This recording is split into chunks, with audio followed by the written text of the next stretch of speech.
Bonsoir Eric et bienvenue sur ma chaîne Urdavex Investigation. Oui, bonsoir David. Ravi de vous accueillir. Donc, vous êtes un ufologue que je suis depuis quelques années et j'aime beaucoup votre approche du domaine de l'ufologie. Donc, en fait, j'ai regardé un peu votre parcours. Donc, vos débuts, vous avez commencé donc à être enquêteur de terrain en 1975, c'est ça? C'est ça, exactement. Mm. Oui, oui, oui. J'ai fait beaucoup de terrain et j'ai eu de la chance. Enfin, j'ai fait le boulot aussi, mais j'ai eu de la chance quand même. Tout le monde me le dit, donc ça doit être vrai. Oui. Et Et oui, donc, j'ai enquêté une dizaine de cas de RR3 quand on sait que ce sont des événements quand même assez rares, hein. Oui, c'est de la chance. d'accord. Oui, oui, parce qu'en plus, c'est vrai que de nos jours, des R3, il n'y en a plus tellement en fait Non, il n'y en a plus Ouais, beaucoup. voilà. Ouais, ouais. Et La j'avais. dernière, la dernière que j'ai enquêtée, ça ne veut pas dire que c'est vraiment la dernière, mais c'est vrai qu'il y en a peu. Elle s'est déroulée en juillet 2016 au col de Vence, dans les Alpes-Maritimes, Ah, avec trois d'accord. témoins. Oui, oui, oui. 2016. Très bien. Ouais, ouais. Ok. Et donc, du coup, à savoir aussi, j'avais vu, donc, votre père avait vu aussi un ovni. Oui, Au oui, au Gu- Guatemala, Voilà, oui, c'est oui, ça, oui. ouais. Il a fini sa vie, ces 30 dernières années, quasiment au Guatemala, et il avait vu un ovni là-bas. J'ai encore sa lettre, hein, j'ai tout sauvegardé. Et moi, j'ai fait une observation en 75 aussi, donc voilà, ça explique un peu le C'est parcours. ça qui vous a décidé à franchir le pas, en fait, voilà, de devenir enquêteur de terrain? Non, non, pas Non? vraiment. Non, pas vraiment. Je m'y intéressais déjà avant, dès D'accord. l'âge de 14 ans. Je lisais Frank Edwards, alors, bon, ou Henri Durand. Donc, bon, j'étais déjà sensibilisé. Ouais. D'accord, très bien. Donc, en fait, si je ne me trompe pas, en 1976, il y avait 600 cas de RR3 répertoriés en 1976. Ah, bah oui, c'est le pic. C'était pic. C'est le pic D'accord. de la phase de renforcement.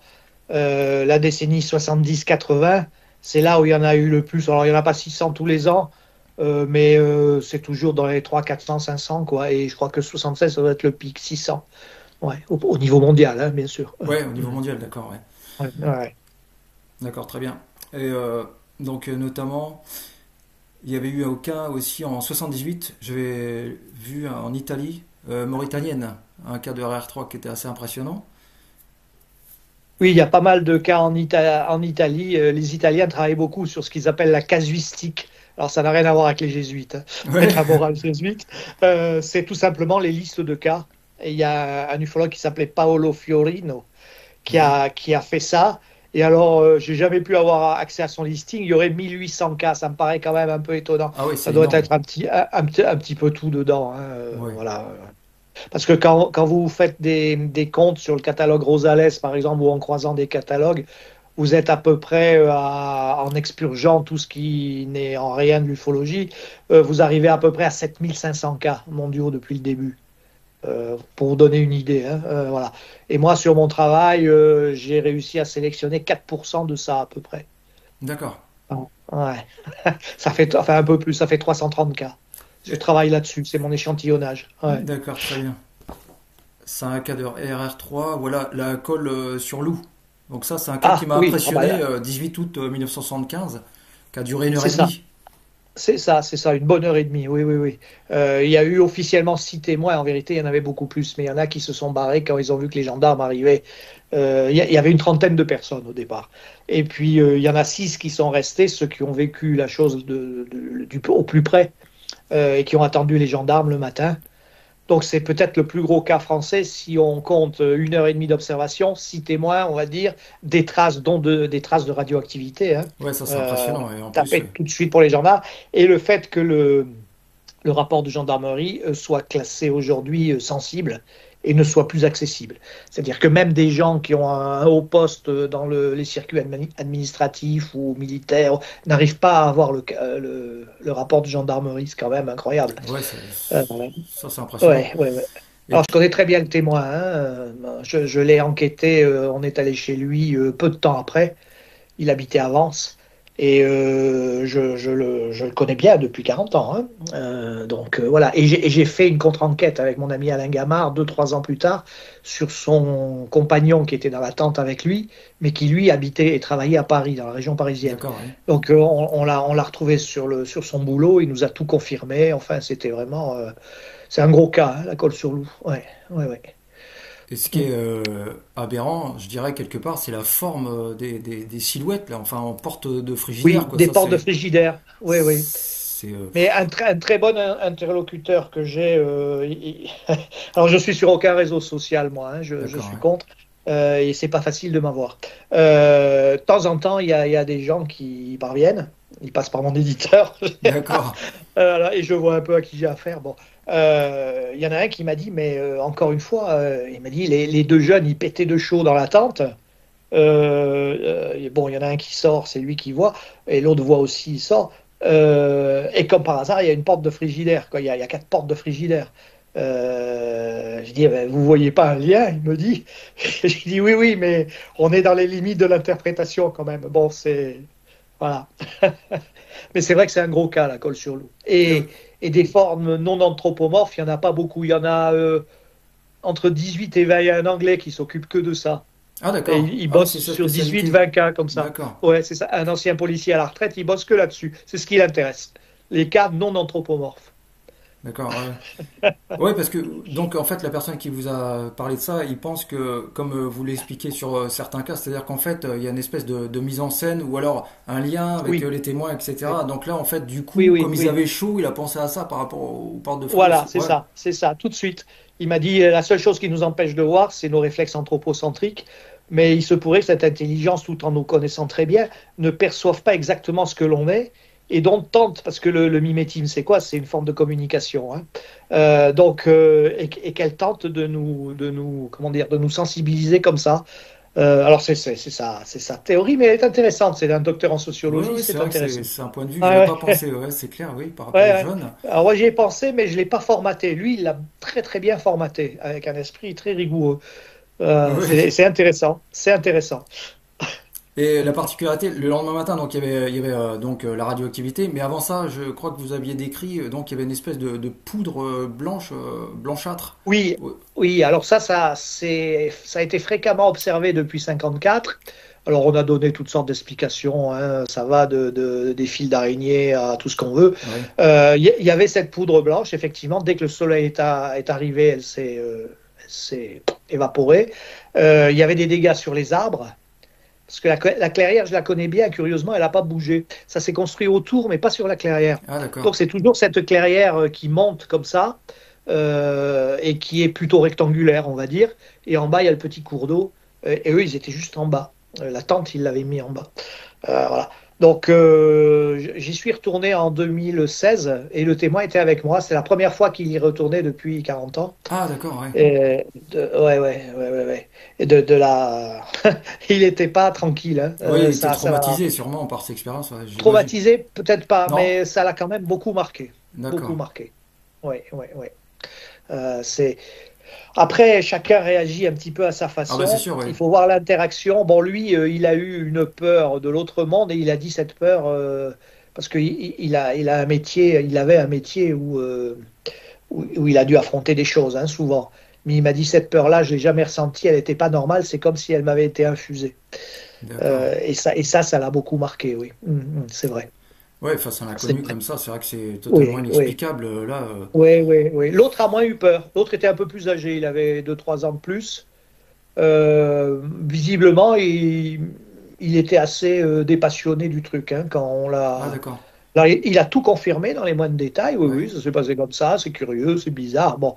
Euh, mais il a été moins affecté que le témoin, enfin que son ami, quoi. Oui, Ouais. oui, oui. Ah, C'est sûr que sur 1 heure et demie, ils ont eu le temps d'avoir des frayeurs, quoi, quand même. C'est une longue observation, enfin, c'est une longue expérience, quoi, du coup. Alors, ça n'a pas duré 1 heure et demie. Comment dire, dans la clairière, dès que lui, le premier, il est sorti, il a vu ça, il a regardé ça sans comprendre. Bon, faut se mettre à sa place, hein. Dans Bien la sûr. clairière, à peu près 20 mètres, quatre formes de à peu près 2 mètres sur 1 mètre, légèrement lumineuses, qui étaient là, immobiles en quinconce. Donc, il tire son copain à côté, il lui dit sors de là, sors de là. Il lui dit mais qu'est-ce que t'as? Sors de là, je te dis. Alors, il le sort comme ça. Il lui dit est-ce que tu vois ce que je vois? Parce que s'il faut, je rêve là. Il dit non, non, je vois bien. Et à ce moment-là, il y a des espèces des yeux, deux points brillants qui se sont allumés dans chacune des quatre des Des quatre. quatre comme porte, quoi. Ouais. Ouais, ouais. Et puis ça, elles ont commencé à avancer vers eux très doucement, en tremblant un petit peu d'ailleurs, il m'a dit, et ils entendaient le bruissement des herbes. D'accord, comme s'il foulait Alors, l'herbe, en fait. Ouais. ouais, ouais, ouais, mais ils étaient bon. Et là, ils ont vraiment pris peur. Et il n'y avait qu'un moyen de filer, c'était sur la droite, à ras du ruisseau, et passer le ruisseau. Donc il lui a dit, on passe par là. Et ils avaient quatre amis qui dormaient dans deux voitures sur le parking derrière. C'était pas un parking, c'était un terrain vague. Ouais. Donc ils ont été, ils les ont réveillés. Mais il n'y a que eux qui ont vu ça. Alors après, pendant 1 heure et demie, il s'est passé un tas de choses. Il y avait des éclairs violents dans la clairière. Il y avait des lumières qui tournaient aussi. Et puis ils ont tenté par deux, trois fois d'y aller, ils ont laissé les filles derrière, et à quatre, les quatre garçons, ils ont tenté d'y retourner dans la nuit carrément. D'accord. Et ils se sont heurtés par deux fois à un mur de verre. Impossible d'avancer. Ouais, Voilà. incroyable. C'est vraiment un cas où il y a des éléments, il y a de l'information.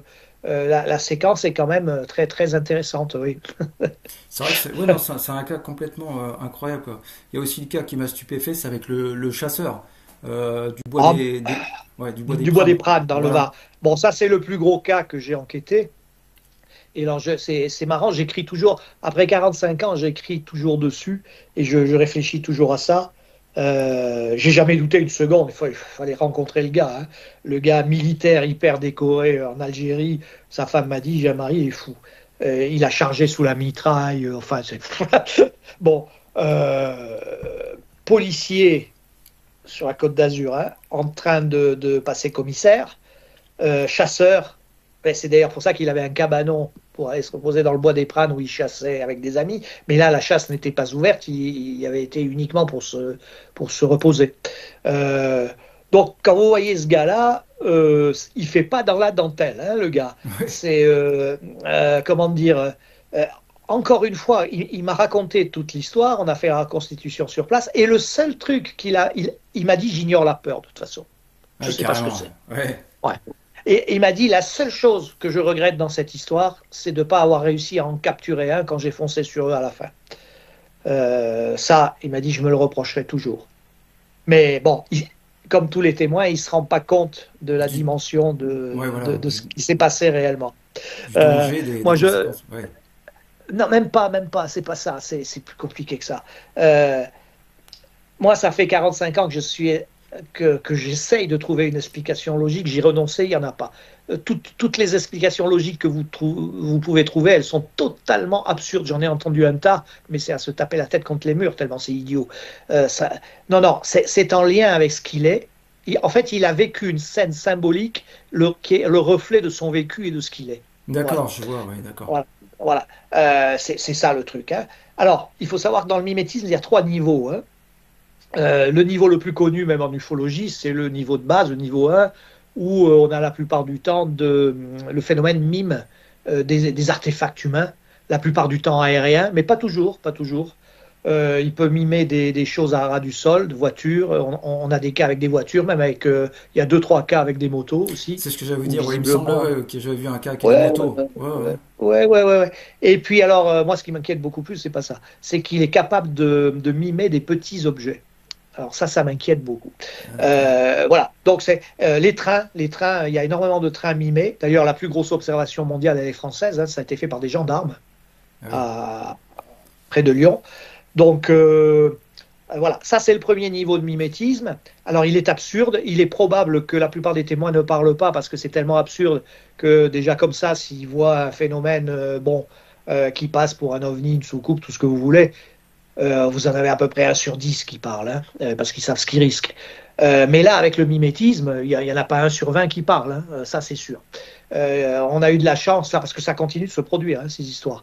On a eu de la chance il y a 3-4 ans, là, le cas de la Hure, H-U-R-E, près de la vallée de la Garonne, Ah oui, oui. où la femme dans son jardin, elle a vu passer à ras du jardin, alors que c'était totalement impossible. Hein, elle a vu passer une carlingue d'Airbus, Ah oui, du plus d'accord. gros Airbus. Et le jardin, c'est un chemin, c'est absolument impossible de mettre une carlingue d'Airbus sur une plateforme et de l'amener dans ce machin-là. Mais on sait où le modèle a été pris, en revanche. Il a été pris quand vous descendez en bas, vous arrivez à la Garonne, Oui. et pendant des décennies, il y avait des péniches spécialisées où on mettait les carlingues d'Airbus qui étaient fabriqués plus en amont et on les amenait comme ça jusqu'à Toulouse. C'est là que ça a été pris. Elle est sortie tout de suite, hein. Évidemment, il n'y avait rien. Il n'y avait rien. Et il y a eu un autre cas, à peu près à 1 an d'écart, où là, c'était de nuit. La femme, elle a vu une carlingue, pareil, hein, évoluer. Elle a même réussi à compter les hublots. Il y en avait 93, je crois, entre les arbres, presque au ralenti. Et ce qui l'a beaucoup choqué, c'est qu'à un moment, elle ne sait pas comment, il a fait une sorte de manœuvre pour esquiver un arbre, et puis il est parti tranquillement. Enfin, c'est des cas d'une absurdité absolument totale. Ils ont un avantage, c'est que si le témoin parle, l'enquête est faite, ça nous arrive tout de suite. Voilà, c'est comme une observation d'OVNI classique. Voilà, ça va. Le deuxième niveau est contextuel. Alors là, c'est beaucoup plus compliqué et vraiment, il y a avec des problèmes. Contextuel au sens historique, hein.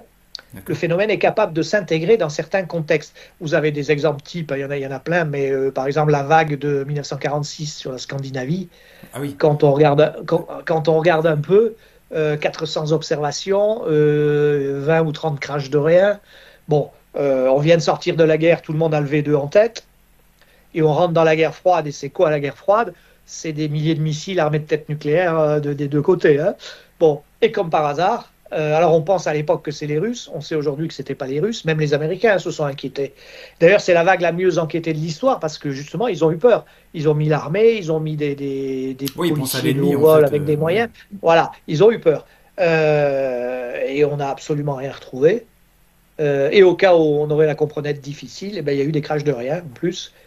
Il y a même un ingénieur qui a vu tomber le truc à 20 mètres devant, il a vu les ailerons et tout, hein. Il habitait en bordure d'un lac, mais le lac, il fait 1,50 m de profondeur. L'armée est venue immédiatement, ils ont mis 2 semaines à ratisser le lac. Il n'y avait rien. Il n'y avait rien. Donc voilà, ça c'est un exemple type de l'activité mimétique qui est contextuelle. Et ça va très très loin, mais on ne comprend pas tout, on ne connaît pas tout. Ah, il y a autre chose aussi, c'est qu'on s'en aperçoit jamais sur le coup. Ça, c'est le recul historique qui le montre. Il faut 20, 30 ans pour qu'on commence à se dire, attends, mais là, il y avait ça, c'est quand même curieux. Et quand ça se répète, évidemment. Donc, il y a un décalage dans notre compréhension de ce qui se passe. Et il y a un troisième niveau qui, heureusement, est très réduit, c'est le bois des Prades, c'est-à-dire que le phénomène personnalise sa manifestation, parce que c'est de ça qu'il s'agit. Alors, moi, à un moment, moi, je connais moins de 10 cas en France, hein, comme ça. Donc, c'est très réduit, heureusement, parce que vous devenez fou avec ça. Je me suis dit, bon, peut-être qu'il y a... Effectivement, les sceptiques vous disent, c'est de toute évidence une hallucination, c'est en rapport avec les témoins. Ça ne peut être qu'une hallucination. Sauf qu'il y a eu un cas à l'été 74 à Fény, dans le Nord, où il y avait 2 témoins qui attendaient leur fille, qui faisait les 100 pas, qui était partie au bal, qui tardait à revenir. Ils avaient peur, ils faisaient les 100 pas devant la maison. Et il y a une boule qui est arrivée, qui s'est séparée en 2. Et dans la demi-sphère restante, il y a 2 petits cosmonautes blancs qui s'agitaient mécaniquement, qui faisaient les 100 pas aussi. Je veux dire, un enfant de 8 ans, il pourrait décoder ce que ça signifie, quoi. La séparation, la coupure avec leur fille qui ne revient pas, l'inquiétude, ils font les 100 pas dehors, c'est ce que fait le phénomène. Enfin bon. Et là, il y a 2 témoins. Plus, je crois, la fille, quand elle est revenue, elle a vu la boule, la demi-sphère partir. Bon, là, on ne parle plus d'hallucination, là, c'est fini, c'est plus possible. Donc, c'est pour ça que je suis toujours ouvert sur ces cas-là. Heureusement, il n'y en a pas beaucoup. Ceux qui existent en France, hein, je parle, sont vraiment impressionnants. Hein. C'est du niveau du bois des Prades. Hein. Il y a un cas à Thiaïs en 56. La femme, une personnalité, l'enquêteur Joël Malin a écrit qu'il n'avait jamais vu une bonne femme pareille. Hein. C'était un ouragan. Elle a vu cet objet posé pas loin du cimetière de Thiaïs. Elle s'est garée. Elle a vu des petits êtres qui rentraient vers l'objet. Elle s'est dit, attends, je vais en choper un. Oui. Pareil, comme au bois des Prades. J'arrive, pas du tout peur. Hein. J'arrive, je vais en choper un. Tu vois. Et là, elle s'est fait paralyser. Il y a eu un coup de rayon, elle s'est fait paralyser. Ah oui, carrément. Mais bon, voilà. Ouais. Mais c'est des cas qui sont complètement hors normes. Il y en a eu un dans le Puy-de-Dôme en 60. Il y en a eu un au printemps 54 dans les Alpes-Maritimes, où là, on ne peut le décoder que d'un point de vue d'une herméneutique jungienne en plus. Parce que je l'ai fait. Et j'ai bien connu l'enquêteur en plus qui s'occupait de ce cas. Voilà. Je vous dis, s'il y en a 10, c'est le maximum en France de ces cas-là.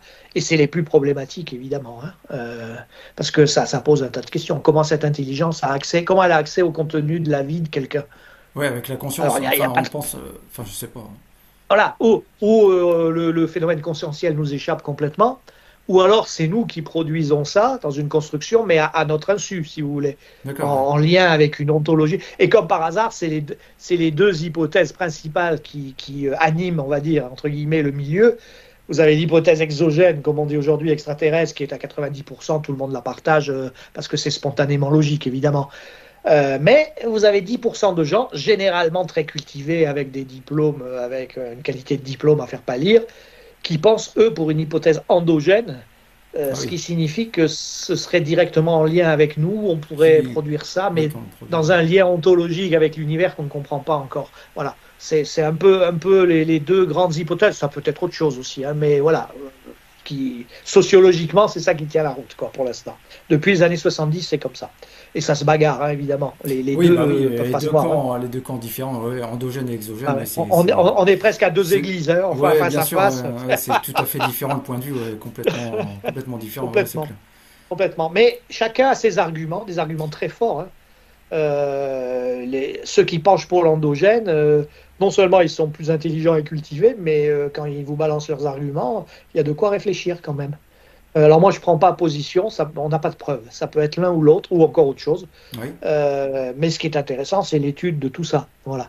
Bah, prendre des C'est éléments là-dessus. de chaque, en fait, pour Oui, pouvoir avancer, c'est ça. ouais, c'est C'est ça ça. qui C'est est ça. intéressant, quoi. Parce que le fameux phénomène mimétique, qui est beaucoup plus puissant que ce qu'on croit, ça pourrait être, ça n'est pas contradictoire avec l'exogène, hein, pas du tout. Ça pourrait être une sorte d'interface mise en place par cette intelligence pour interagir avec nous ou agir sur nous. C'est parfaitement logique de penser comme ça aussi. Donc, c'est pas exclusif de l'autre, quoi. Oui, je comprends bien. Voilà, voilà, voilà. Ah, mais c'est intéressant, c'est vrai. Mais oui, parce que en fait, vous pensez aussi que ça peut être aussi de la sémiologie, c'est-à-dire une manière, tous ces événements qu'il y a eu en fait, je dirais depuis 80 ans, est-ce que ce serait pas une Oui. manière de communiquer avec nous par ce biais, par se manifester et Alors, doucement en fait, oui, voilà, oui, sans oui, oui. brusquer les Le choses. mimétisme, le mimétisme est là depuis le début. Ça, je le sais puisque j'ai passé des décennies à travailler là-dessus. Le premier cas de RR3, il apparaît aux États-Unis en 1890, Ah, en Indiana, 7 c'est ça. ans en Indiana, Ouais, ouais. à Longeport.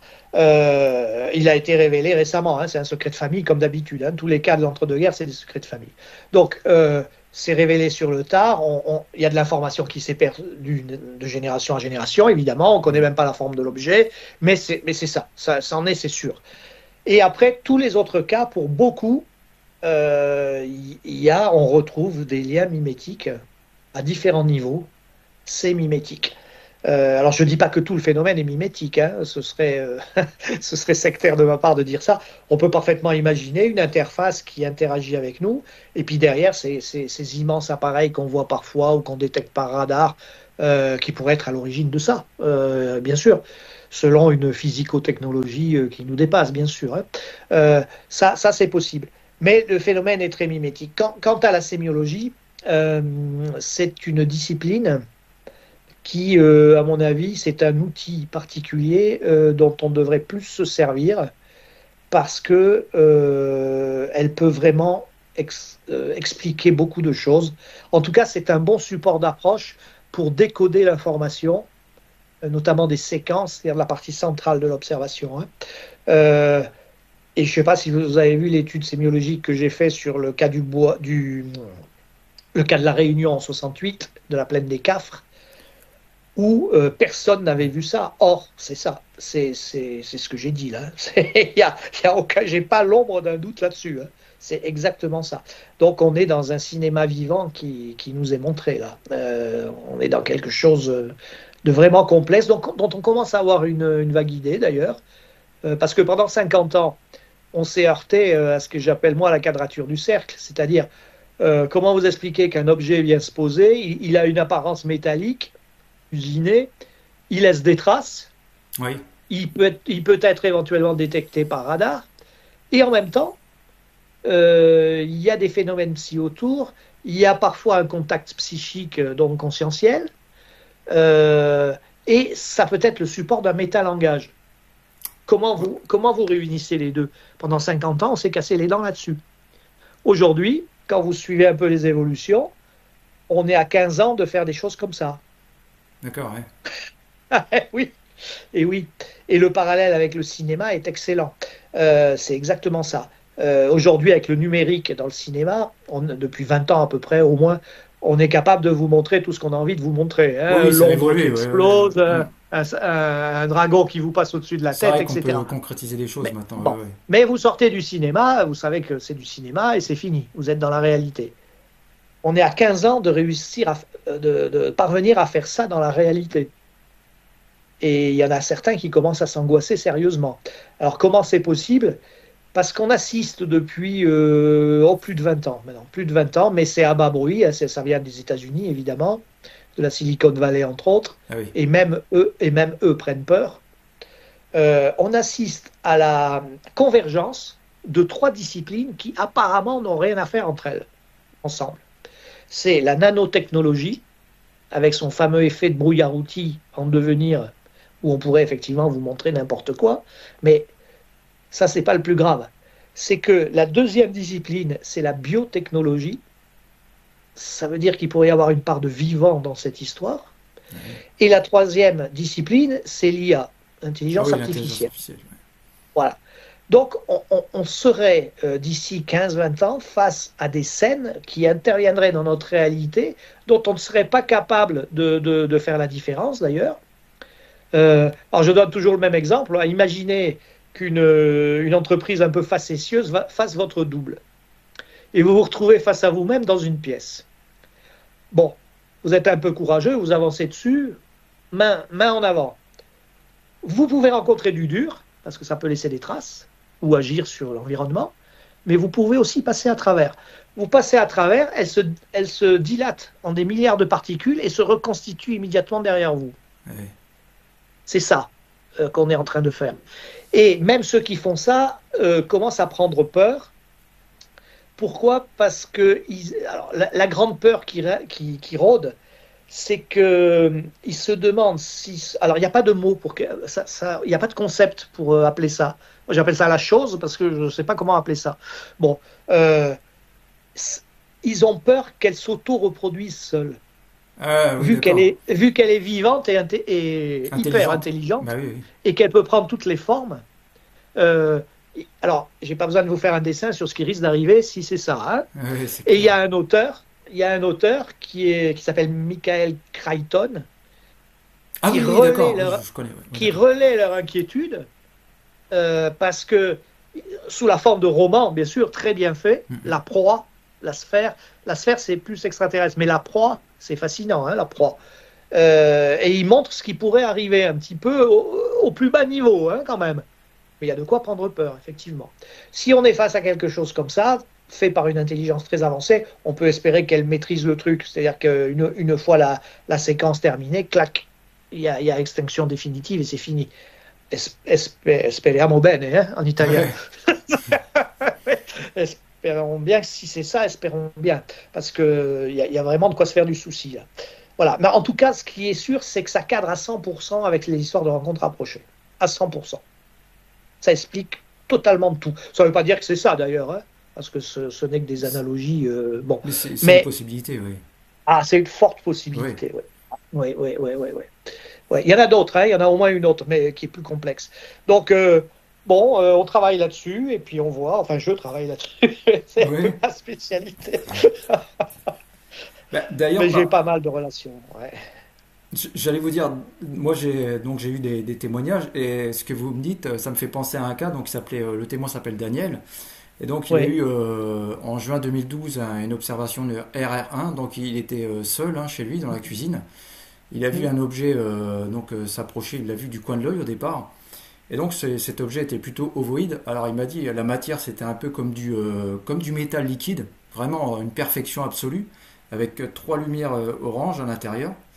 Et ce qu'il m'a décrit, par contre, ce qui est particulier, c'est qu'en fait, il m'a dit, c'est comme si l'objet jouait à cache-cache avec lui. Alors là, comme s'il y avait une connexion entre eux deux. au moment où il a Oui, il y a une observé. intelligence. Il y a une intelligence derrière, oui, en plus. Donc, Mais par rapport à ceux dont on a parlé, c'est sûr que s'il y a de la biotechnologie dedans et l'IA, il y a une intelligence, hein. Peut-être même plus évoluée. L'IA, elle tourne à plusieurs millions d'opérations par seconde quand même. Nous, on tourne à 3-4 pour les meilleurs. Euh, ouais. Non, non, mais c'est c'est vrai que c'est pas le même. spectaculaire, hein, l'avancée de l'intelligence artificielle, Ouais, c'est ouais, spectaculaire, hein. Ça c'est clair. ouais, ouais, ouais, ouais. Donc, bon, oui, oui, il y a certains cas, mais ça répond parfaitement à ça. Euh, on sait depuis très longtemps, mais il a fallu longtemps pour le faire admettre quand même, que le phénomène est polymorphe, hein, qu'il est Ah capable oui, de nous montrer ce qu'il veut, il nous montre ce qu'il veut, et il nous l'a expliqué lui-même d'ailleurs à plusieurs reprises. On n'a pas vu, bien sûr, on n'a pas voulu voir plutôt, mais depuis 47 et surtout 57, 10 ans après, dans le Jura, il y a des cas où visiblement ça nous a été dit, mais rien à faire, quand il nous parle rien à faire. justement, je pense à la vague de 54, parce qu'en fait c'était des Hmm. formes qui étaient plutôt rudimentaires. Oui, Voilà. Est-ce que c'était justement, comme vous dites, un moyen de communiquer parce que les formes étaient nettement plus rudimentaires avec même dans les années 70, oui, c'était un peu plus moderne, quoi. oui, Enfin entre oui. guillemets, hein, je veux dire les. Ah, complètement, complètement. Alors, j'ai fait des dessins, des planches de dessin comme ça, 54. Effectivement, vous trouvez ça dans vous savez, les magazines, pas nécessairement de science-fiction, un peu aussi, mais des magazines pseudo-scientifiques consacrés à la découverte de l'espace, tout ça. Vous trouvez des engins très semblables. 70-80, ça s'est littéralement transformé, c'est devenu beaucoup plus technologique, beaucoup plus esthétique aussi. Euh, c'est D'ailleurs, vous montrez ces dessins à une personne qui connaît bien le dossier, sans lui dire, hein, ça c'est Ah 54, ça, oui, il va vous dire tout de suite, comme avec les voitures. On vous les montre une modèles en Dauphine, fait. Voilà. voilà. On vous montre une Dauphine, vous savez que c'est les années 60. Bon, et là c'est pareil. Et maintenant, ce qui est observé majoritairement depuis, alors tout ça, ça interfère hein, quand même, mais c'est pas tranché, ce serait trop visible. Mais ce que l'on voit, c'est ces grandes plateformes rectangulaires ou triangulaires ou en forme de boomerang. Depuis, ça a commencé à tout doucement dans la vague de la vallée de l'Hudson en 83. Il a duré 2-3 ans. Et puis depuis, c'est devenu majoritaire. Beaucoup de gens voient des triangles, beaucoup de triangles, hein. Mais moi, j'ai mon meilleur ami qui a été survolé par des plateformes. Ils étaient quatre, hein, euh, à très basse altitude, vraiment impressionnant, hein. Le gamin a piqué une crise de nerfs d'ailleurs, hein. Il s'est roulé par terre de peur, hein. Ah ouais. Euh, ouais. Donc, ça c'est ce qui est vu. J'ai même enquêté sur un cas avec une amie dernièrement, là, qui s'est passé dans le Nord. Alors là, ils étaient 15 et tout le monde attendait quelque chose. Et le D'accord. quelque chose n'a pas manqué d'arriver à minuit. Une énorme plateforme rectangulaire avec des spots puissants qui est passé lentement au-dessus d'eux. Ah ouais. Et avec des effets psy derrière, hein. Une partie de ceux qui observaient ont commencé à oublier, ils s'en sont aperçus, ils ont lutté comme des chiens pour ne pas oublier, mais ils oubliaient quand même. Ah, c'est incroyable. C'est un truc, et d'autres n'ont pas été touchés par ça apparemment. C'est quand même incroyable, oui.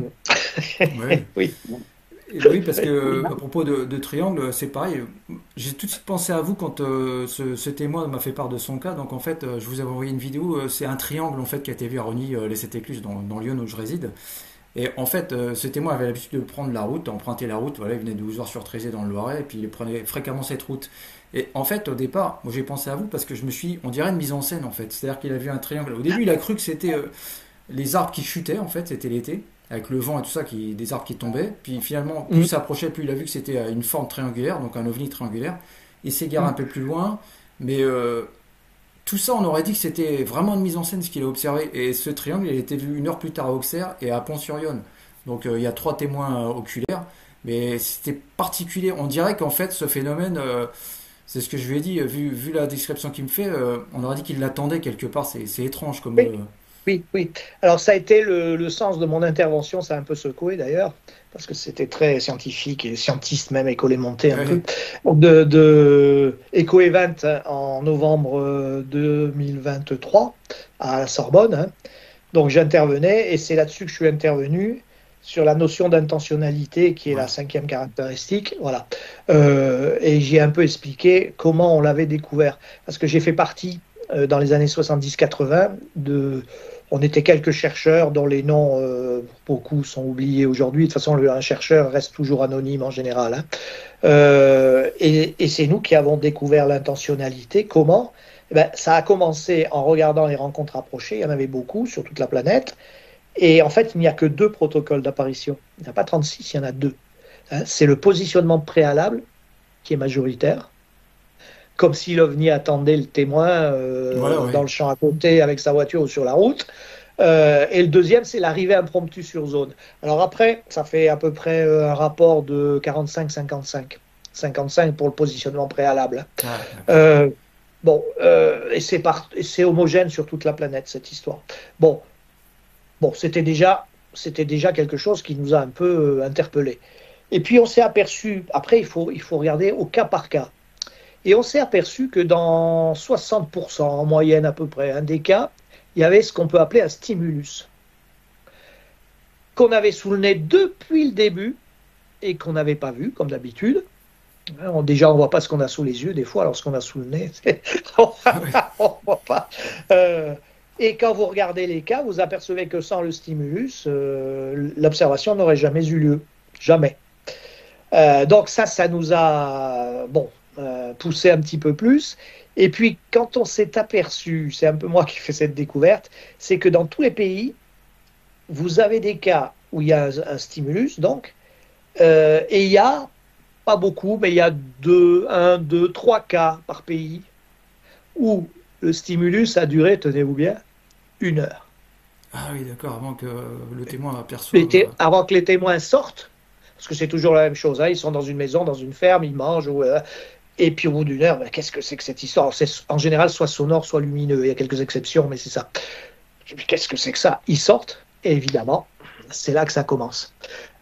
Donc l'intentionnalité vers 1976-17 est actée. D'ailleurs, Bertrand Meheust, qui travaillait avec Aimé Michel, en parlera dans son premier livre, hein, il dira, honnêtement, mais personne n'a relevé dans le milieu. Pourquoi? Parce qu'il y a des conséquences à l'intentionnalité. Et l'être humain a horreur des conséquences. Il veut bien entendre tout et travailler sur tout ce qu'il... Mais les conséquences, non. Et donc, il y a des conséquences. La première conséquence, c'est que ces cas ne se déroulent pas au hasard comme on le pensait, jusqu'au début des années 70, qu'effectivement, il y a une mise en scène qui est voulue... intentionnalité dit bien ce que ça veut dire. Ah oui. Et puis, généralement, quand il y a intentionnalité... c'est qu'il y a un objectif derrière, à moins que les dieux s'amusent, mais en principe, il y a un objectif, un mobile, comme on dit dans une enquête policière. Oui. Et du coup, le challenge devient, mais quel est ce mobile? Pourquoi ça se passe comme ça? Il faut dire aussi que l'intentionnalité a poussé à quelque chose qui n'a pas fait plaisir, c'est la requalification des rencontres rapprochées. Jusqu'à cette époque, tout le monde s'en tenait exclusivement à la classification à INEC, c'est toujours le cas d'ailleurs, hein, ça définit ce que c'est, donc c'est parfait, mais ça a étendu la classification. La rencontre rapprochée est devenue peut-être bien l'élément central de l'interaction de cette intelligence avec nous. Le moyen. Ouais. Oui. Et ça, évidemment, ça a secoué. De ce fait, ça n'a pas imbibé beaucoup dans le public. Il y a encore aujourd'hui des gens, je leur en parle, et ils tombent des nues, alors que ça a été découvert il y a 50 ans. C'est comme ça. Ça a du mal à être intégré. Ouais, c'est comme ça. Et ce phénomène, par là même, nous a dit beaucoup de choses aussi. Il nous a donné des indices, un peu comme dans un jeu de pistes. Intentionnalité aidant, vous avez des cas où il y a ce que j'appelle des anomalies. Alors la plupart du temps, les anomalies sont voilées dans le flux d'informations des séquences, c'est-à-dire de la partie centrale du témoignage. Hein. Parce qu'il faut comprendre comment ça marche en recherche. Un témoignage, s'il est correctement enquêté, ça finit par un texte et un dossier. Oui.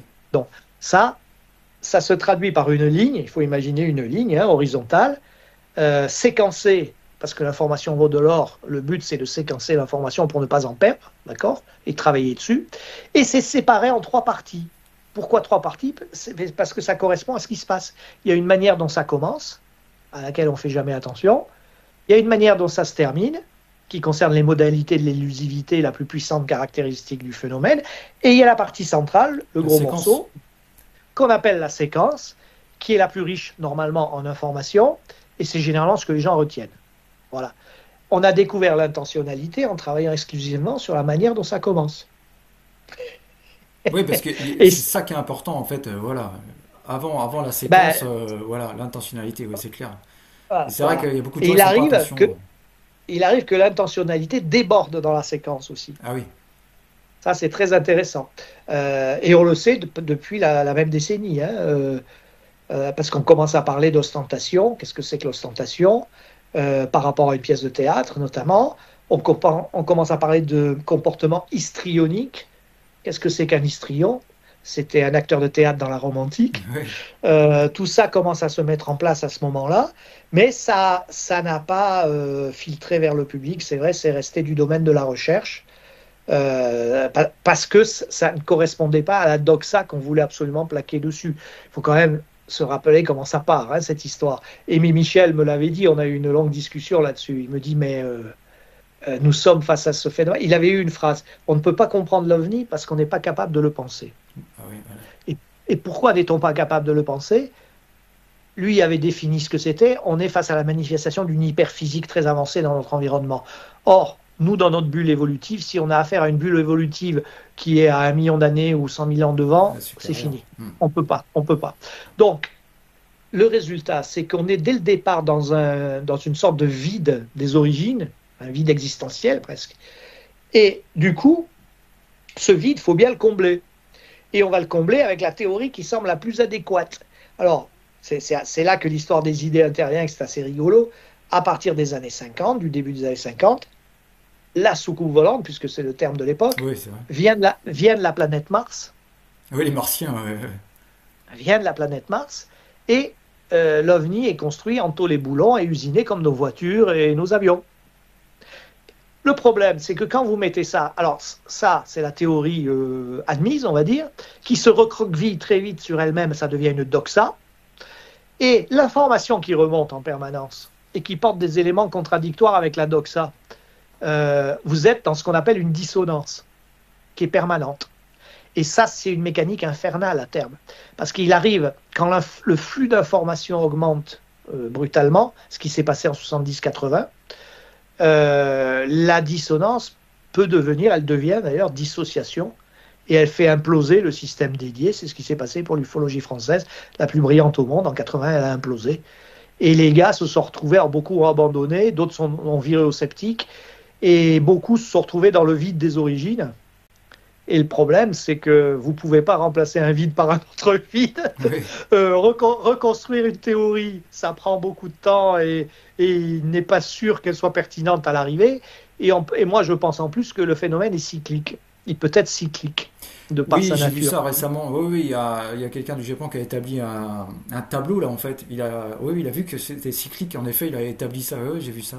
Michael Ce qui Vaillant, fait ouais. qu'on marche sur une corde raide au bord du précipice sans le savoir, quoi. Ça peut se reproduire demain matin, cette histoire.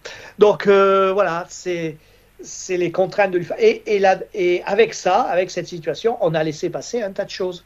Les anomalies, notamment, la plupart du temps dissimulées dans le flux des séquences, il faut apprendre à les repérer. Parce que ça, c'est de l'information qui nous est donnée, je pense. Hein. Ouais. Et de temps en temps, on a de la chance, mais il n'y a pas beaucoup de cas. L'anomalie se conjugue avec l'intitulé de la séquence. Alors là, elle devient très visible, très très visible. Alors c'est le cas à Moriez dans le Jura en 57, hein, quand 2 enseignants en remontant de nuit voient une sorte de Micheline sur une voie ferrée et illuminée de rouge. La femme pense qu'elle est en feu, qu'il y a un accident. Puis tout d'un coup, la Micheline, elle s'élève, elle se sustente, elle passe devant eux complètement fascinée. Et puis elle se transforme, elle devient un cercle parfait qui s'en va tranquillement dans la nuit. Qui a enquêté cette affaire? Jean Tirode, le plus grand enquêteur de lumière dans la nuit à l'époque, que j'ai connu, hein, 500 enquêtes, hein, Jean Tirode. C'est lui qui a enquêté ça. Page de couverture de Lumière dans la nuit, numéro 112. Résultat, Ouais. 0. Personne n'a tiré la moindre conséquence. Et puis 10 ans après, quand on a commencé à faire des statistiques et un travail sur les formes, et qu'on s'est aperçu qu'on était en présence d'un kaléidoscope, Il y a un ou deux chercheurs qui se sont rappelés du cas de Moïse, qui se sont dit, et moi je l'ai dit le premier, hein, je l'ai dit, mais le phénomène nous l'a dit. On n'a pas écouté, mais il nous l'a dit. Il est capable de nous montrer, c'est ce que disent certains ufologues, pas tous, hein, aujourd'hui, il est capable de nous montrer ce qu'il veut, ce qui est exact. Ce qui est exact. Donc ça, c'est assez angoissant aussi. Oui. Alors moi, je me suis amusé à faire à l'époque, en 78, des planches sur les formes, justement, des RR3, et elles sont toujours d'actualité. Hein. Quand je veux expliquer ce que c'est que la troisième caractéristique, le cadre protéiforme, que moi j'appelle le kaléidoscope, je monte les deux planches, je dis voilà, un dessin vaut mieux qu'un long discours, vous l'avez sous les yeux. Si aujourd'hui j'avais le temps et l'envie, je pourrais en faire 1000 comme ça de planches au niveau de la planète, et on obtiendrait exactement le même résultat. Voilà à quoi on a affaire. Alors ça, c'est terriblement destructeur. J'ai surtout ne sous-estimez pas la dangerosité du cadre protéiforme. Moi, j'ai vu partir des chercheurs billes en tête. Hein. Ils ont été complètement détruits par le cadre protéiforme. Et oui, ça correspond à rien pour nous. Ouais, voilà, il n'y a pas d'explication. Ouais. En plus, le premier scientifique venu va vous dire, mais enfin, voyons, on voit que c'est une création humaine. Qu'est-ce que vous vous embêtez avec ça? C'est du surréalisme, c'est une création humaine. Donc il n'y a rien derrière tout ça. Et c'est dangereux le kaléidoscope en ufologie. Oui, Après, il y a quand même des formes typiques. Hein. Il y a heureusement des formes typiques quand même. Mais ce sont des formes un peu archétypales quand même. Le rond, la sphère, oui, l'objet ovoïde, le cigare, voilà, ça c'est quand même des formes qui reviennent. Mais quand vous regardez de près, si des gens ont eu la chance de les voir de près, vous apercevrez que chaque fois c'est différent. Bah, Le plus gros cas, en France, il a eu lieu en 75, dans la haute vallée de l'Aude. Ah oui, d'accord. Ouais, 300 mètres de long l'objet. Oh, la vache. Quatre témoins, c'est passé à 20 mètres au-dessus d'eux. Le gamin, il avait 14 ans, il avait un lance-pierre, il a failli envoyer un pied. Il a dit non, finalement, je ne le fais pas. Et après, les parents ont tellement eu peur qu'ils sont rentrés dans la maison, ils ont laissé le gamin dehors, ils ont oublié. Enfin bon, bref, une histoire. Et l'objet allait à 5 km/h. Hein. Ouais, ils ont le temps de. Ouais. Bah, c'est pas compliqué, ils étaient en dehors du village. Quand l'arrière est arrivé de l'objet, son nez pointait le village. Oh, la vache. Il est parti après, il a disparu. Or, tout ça, c'est absolument impossible. Je veux dire, si ça venait de l'espace profond, mais ça sonnerait toute la journée, un truc pareil. C'est impossible. C'est ça Euh, qui est compressible. donc, il n'y a pas d'histoire d'invisibilité ou de machin. C'est que l'OVNI, d'ailleurs, toutes les rencontres approchées depuis le début vous le disent. Hein. On ne veut pas voir, mais elles vous le disent. L'OVNI, après un simulacre, souvent de départ, apparaît et disparaît dans notre environnement. Et Remarquez, toujours. ça, c'est la marque d'une hyperphysique. Ça peut être la marque d'une hyperphysique. Ou alors de quelque chose qui nous échappe complètement. Aussi, c'est possible. Donc il y aura la possibilité en fait qu'ils soient en permanence dans l'environnement en fait. Mais je pense qu'ils sont en permanence. On assiste à une modification presque anthropologique en ce moment. C'est que jusqu'à présent, jusqu'à ces dernières années, le phénomène OVNI, ça a toujours été de l'information venant d'une interface humaine. Toujours. Oui. C'est d'ailleurs la base de la recherche. On travaille là-dessus. Et je vois que maintenant, grâce à des moyens beaucoup plus performants en termes de radar, d'optique, mais surtout de radar avec des lasers couplés, enfin, etc., j'ai vu passer un rapport l'autre jour qui venait d'Ukraine, où ils disent qu'avec des radars puissants qu'ils ont et tout, ils ont repéré des objets qu'ils ne comprennent pas. C'est très furtif, mais ils ne comprennent pas. Alors ça, il est possible que ce soit une rupture fondamentale, qu'à un moment, le témoignage humain ne va plus compter, et que c'est ces éléments-là qui vont rentrer en ligne de compte. Dans ce cas, la véracité de ce phénomène sera beaucoup plus objectivée, évidemment. Évidemment. S'il y a des vidéos automatiques, s'il y a des radars, s'il y a des preuves à ce niveau-là. Avant, il y en avait une comme ci, par-ci, par-là, de temps en temps. Mais si ça commence à devenir systématique, on va changer de monde, hein, là. C'est sûr, c'est sûr. Et du coup, la recherche telle qu'on l'a pratiquée depuis 50 ans Ouais, va, va passer un peu au second plan, hein, je pense. On a trouvé beaucoup de choses grâce à elle, mais bon, euh, si vous avez un dossier avec 20 détections radar prouvées et tout, et toutes les données paramétrées, on change de registre carrément. ouais, changement de paradigme là complet. Ouais, ouais. Alors c'est peut-être voulu par le phénomène aussi, c'est une acclimatation progressive. Pourquoi les RR3 ont diminué? On me demande souvent. Ouais, Alors c'est vrai que c'est. d'une part, les ufologues ont déserté le terrain, hein. Maintenant, tout le monde est derrière son écran d'ordinateur et c'est pas là que vous allez récupérer des enquêtes. C'est pour Ça, ça que c'est sûr. j'essaye de faire du terrain quand je peux, hein. Oui, Vraiment, mais si j'ai un cas. Ah oui, oui, c'est ce que il j'essaie de faut. faire au maximum, ouais. euh, alors, euh, alors peut-être qu'il y a moins de retours à cause de cette situation. Là, bon, là, c'est nous, hein, c'est purement sociologique, Mhm. c'est humain.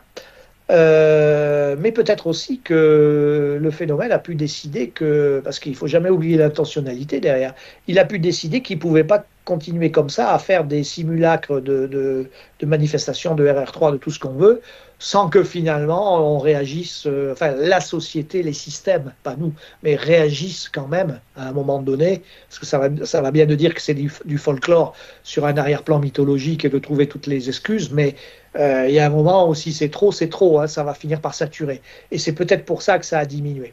D'accord, oui, ça On serait bien. observe le même phénomène, il est passé d'un relatif équilibre diurne et nocturne dans les années 50. À partir des années 60, il vient plutôt nocturne.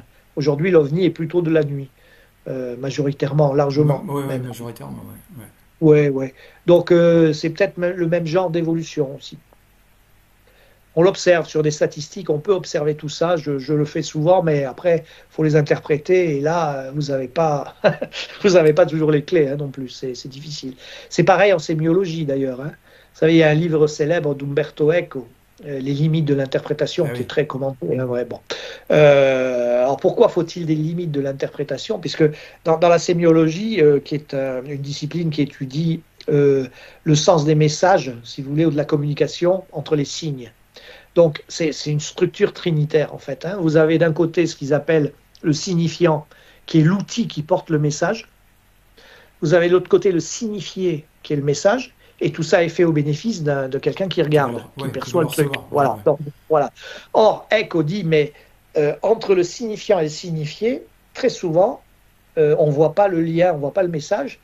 Donc, il arrive un moment où il faut l'interpréter pour le décoder, pour le comprendre. Et il dit, chacun doit mettre des limites à l'interprétation, justement parce qu'il n'y a pas de limite à l'interprétation. Donc on risque de partir dans tous les sens Ouais. et de rien avoir du tout. Voilà. Donc, et on se heurte effectivement à ce problème sur les cas de rencontres approchées. Il y en a certains, pas tous, mais certains sont visiblement, ça relève de cette histoire-là, la discipline s'applique. Après, des fois c'est très évident, mais même là, vous, de vous-même, vous vous arrêtez à un moment, vous dites, bon, là j'ai une bonne explication, elle peut difficilement être mise en cause. Est-ce que je peux pousser plus loin au-delà des limites de l'interprétation? C'est un risque. Je le fais ou je ne le fais pas. Donc il y a ça aussi. Je m'amusais à écrire des choses là-dessus sur un ou deux cas sur lesquels j'ai travaillé. Oui, aux limites de l'interprétation, j'ai expliqué le cas à 100%. Mais, mais on voit peut-être pas tout. Et le propre d'un métalangage, c'est qu'il est polysémique. Il peut y avoir plusieurs sens Ah synthétisés oui. dedans. Donc, effectivement, si vous poussez plus loin sur le cas que j'ai en tête, là, vous tombez sur des trucs intéressants quand même, mais avec moins de certitude que dans les limites. Voilà. D'accord. Mm. Et au niveau sémiologique, ça vous est arrivé justement d'avoir plusieurs cas qui sembleraient avoir la même symbolique, enfin le même langage? Ah oui, Oui. ah oui, oui, oui. Tout ce qui est effet vitrine Ah oui, en voilà les effets ufologie, hein. vitrines, oui. Ah oui, tout ce qui est effet vitrine. Or, l'effet vitrine, on sait ce que c'est, hein. Alors, il y en a un bien qui ne s'est pas laissé abuser, c'est Bertrand Meustre. Ouais, c'est normal, hein, docteur en sociologie, docteur en philosophie. Alors lui, il ne s'est pas laissé une seconde abuser par ça.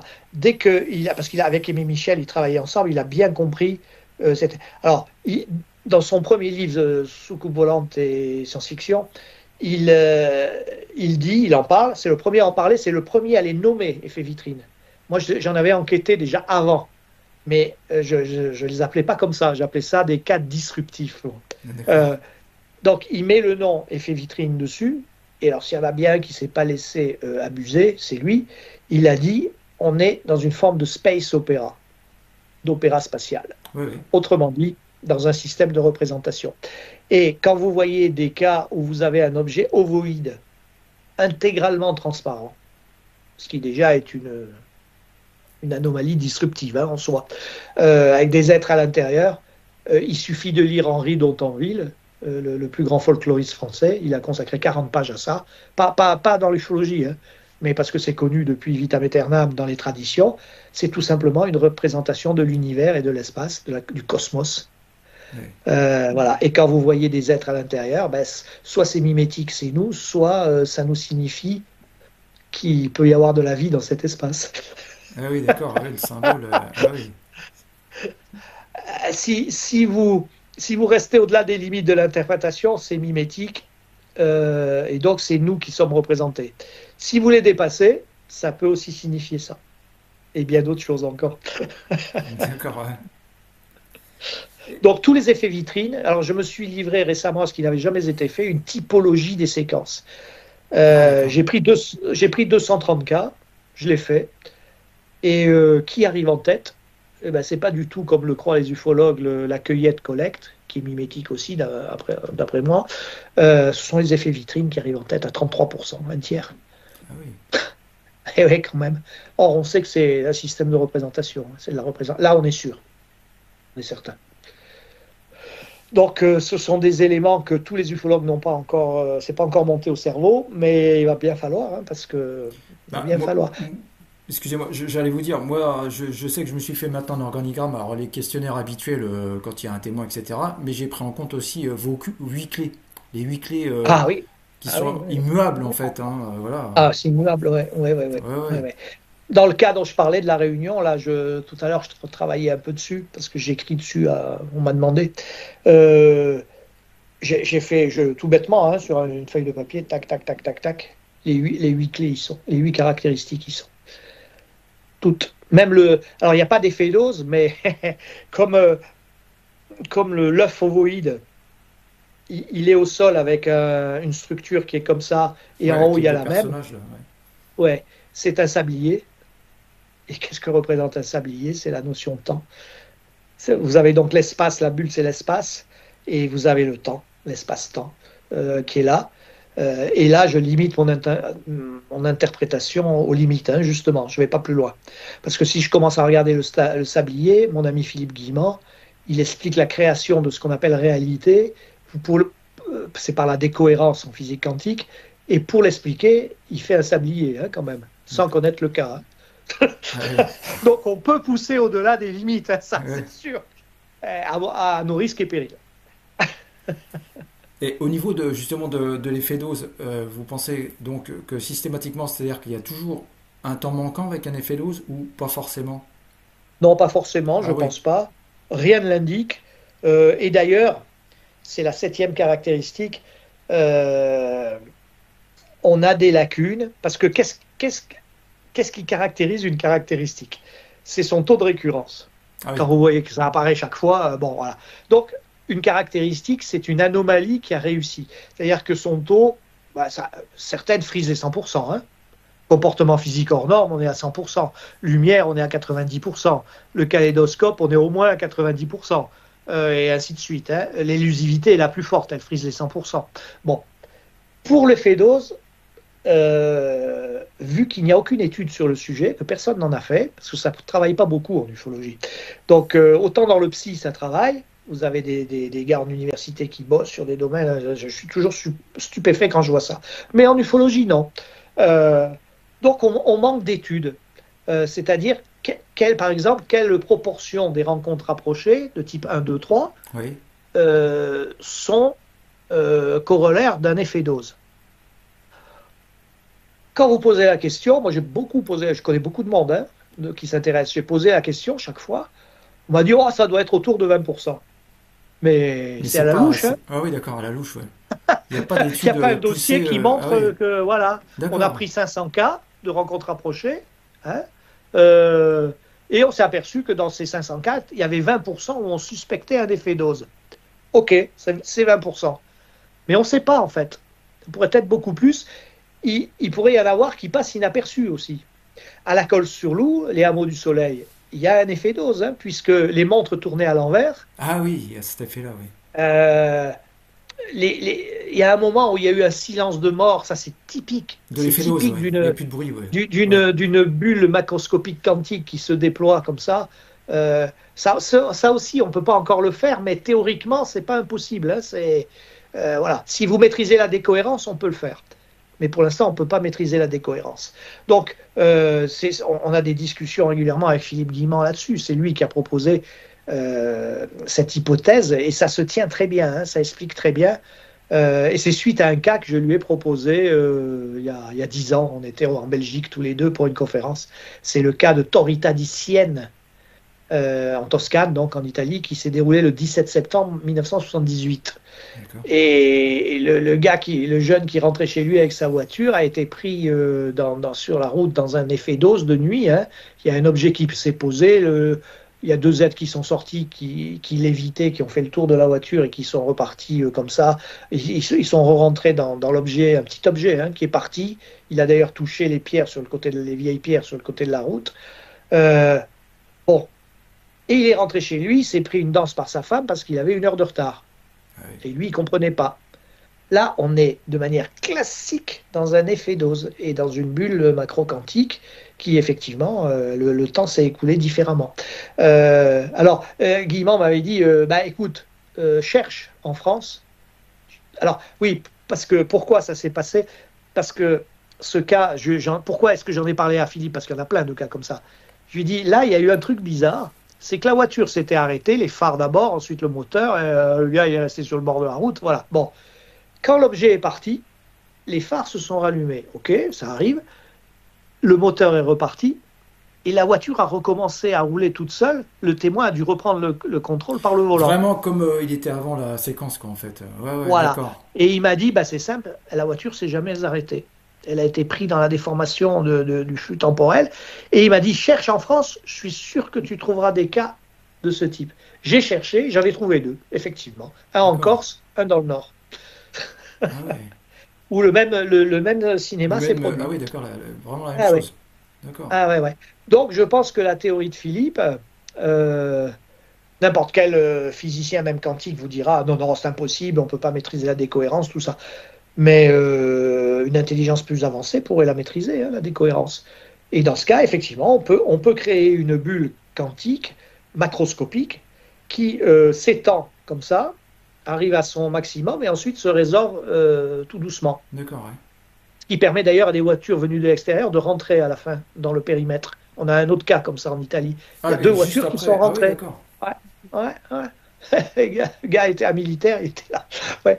Bon, donc c'est faisable. Sa théorie est pas mal. Elle explique certaines caractéristiques parce que dans une bulle quantique, il y a très peu de gravité, ce qui pourrait expliquer en partie ses comportements hors normes, abstraits de la gravité. Il y a également la conscience y joue un rôle beaucoup plus important, puisqu'apparemment la conscience est un amplificateur de l'indéterminisme quantique. Donc, il semble que dans une bulle quantique, la conscience règne un peu en maître dans cette histoire, donc ça pourrait expliquer aussi. Et quant à la lumière, on peut faire au niveau quantique des choses qu'on ne peut absolument pas faire dans notre réalité normale. Donc, ça explique déjà quelques caractéristiques, ça se recoupe un peu. C'est pas mal, ça c'est pas mal.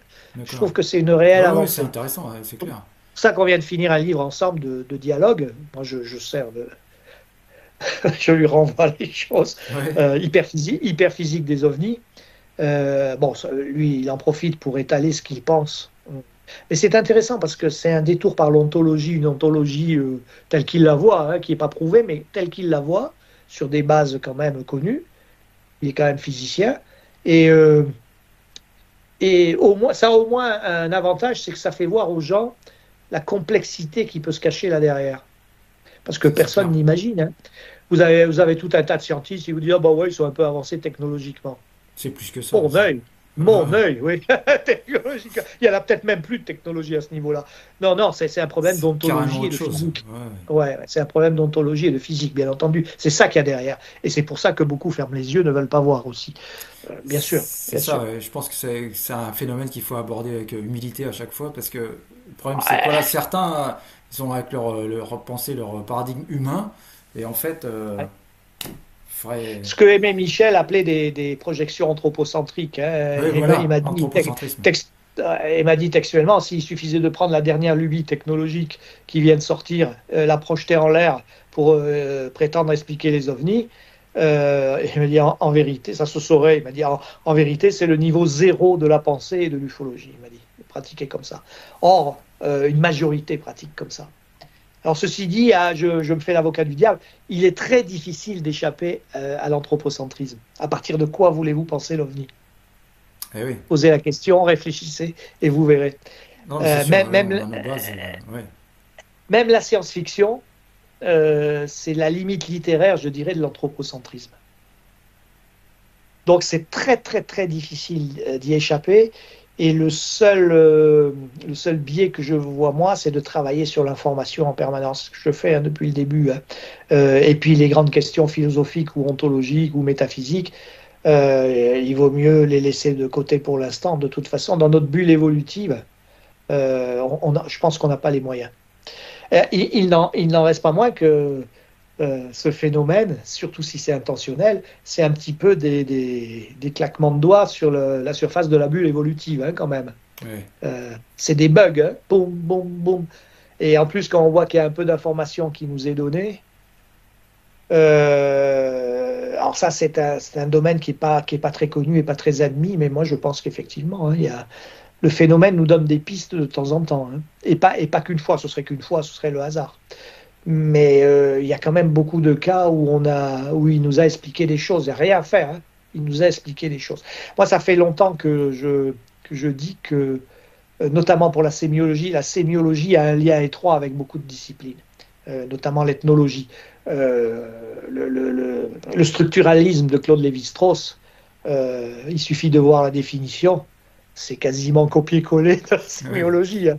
Bah ouais, toute ethnie ou civilisation code la réalité selon des signes qu'elle est seule à reconnaître.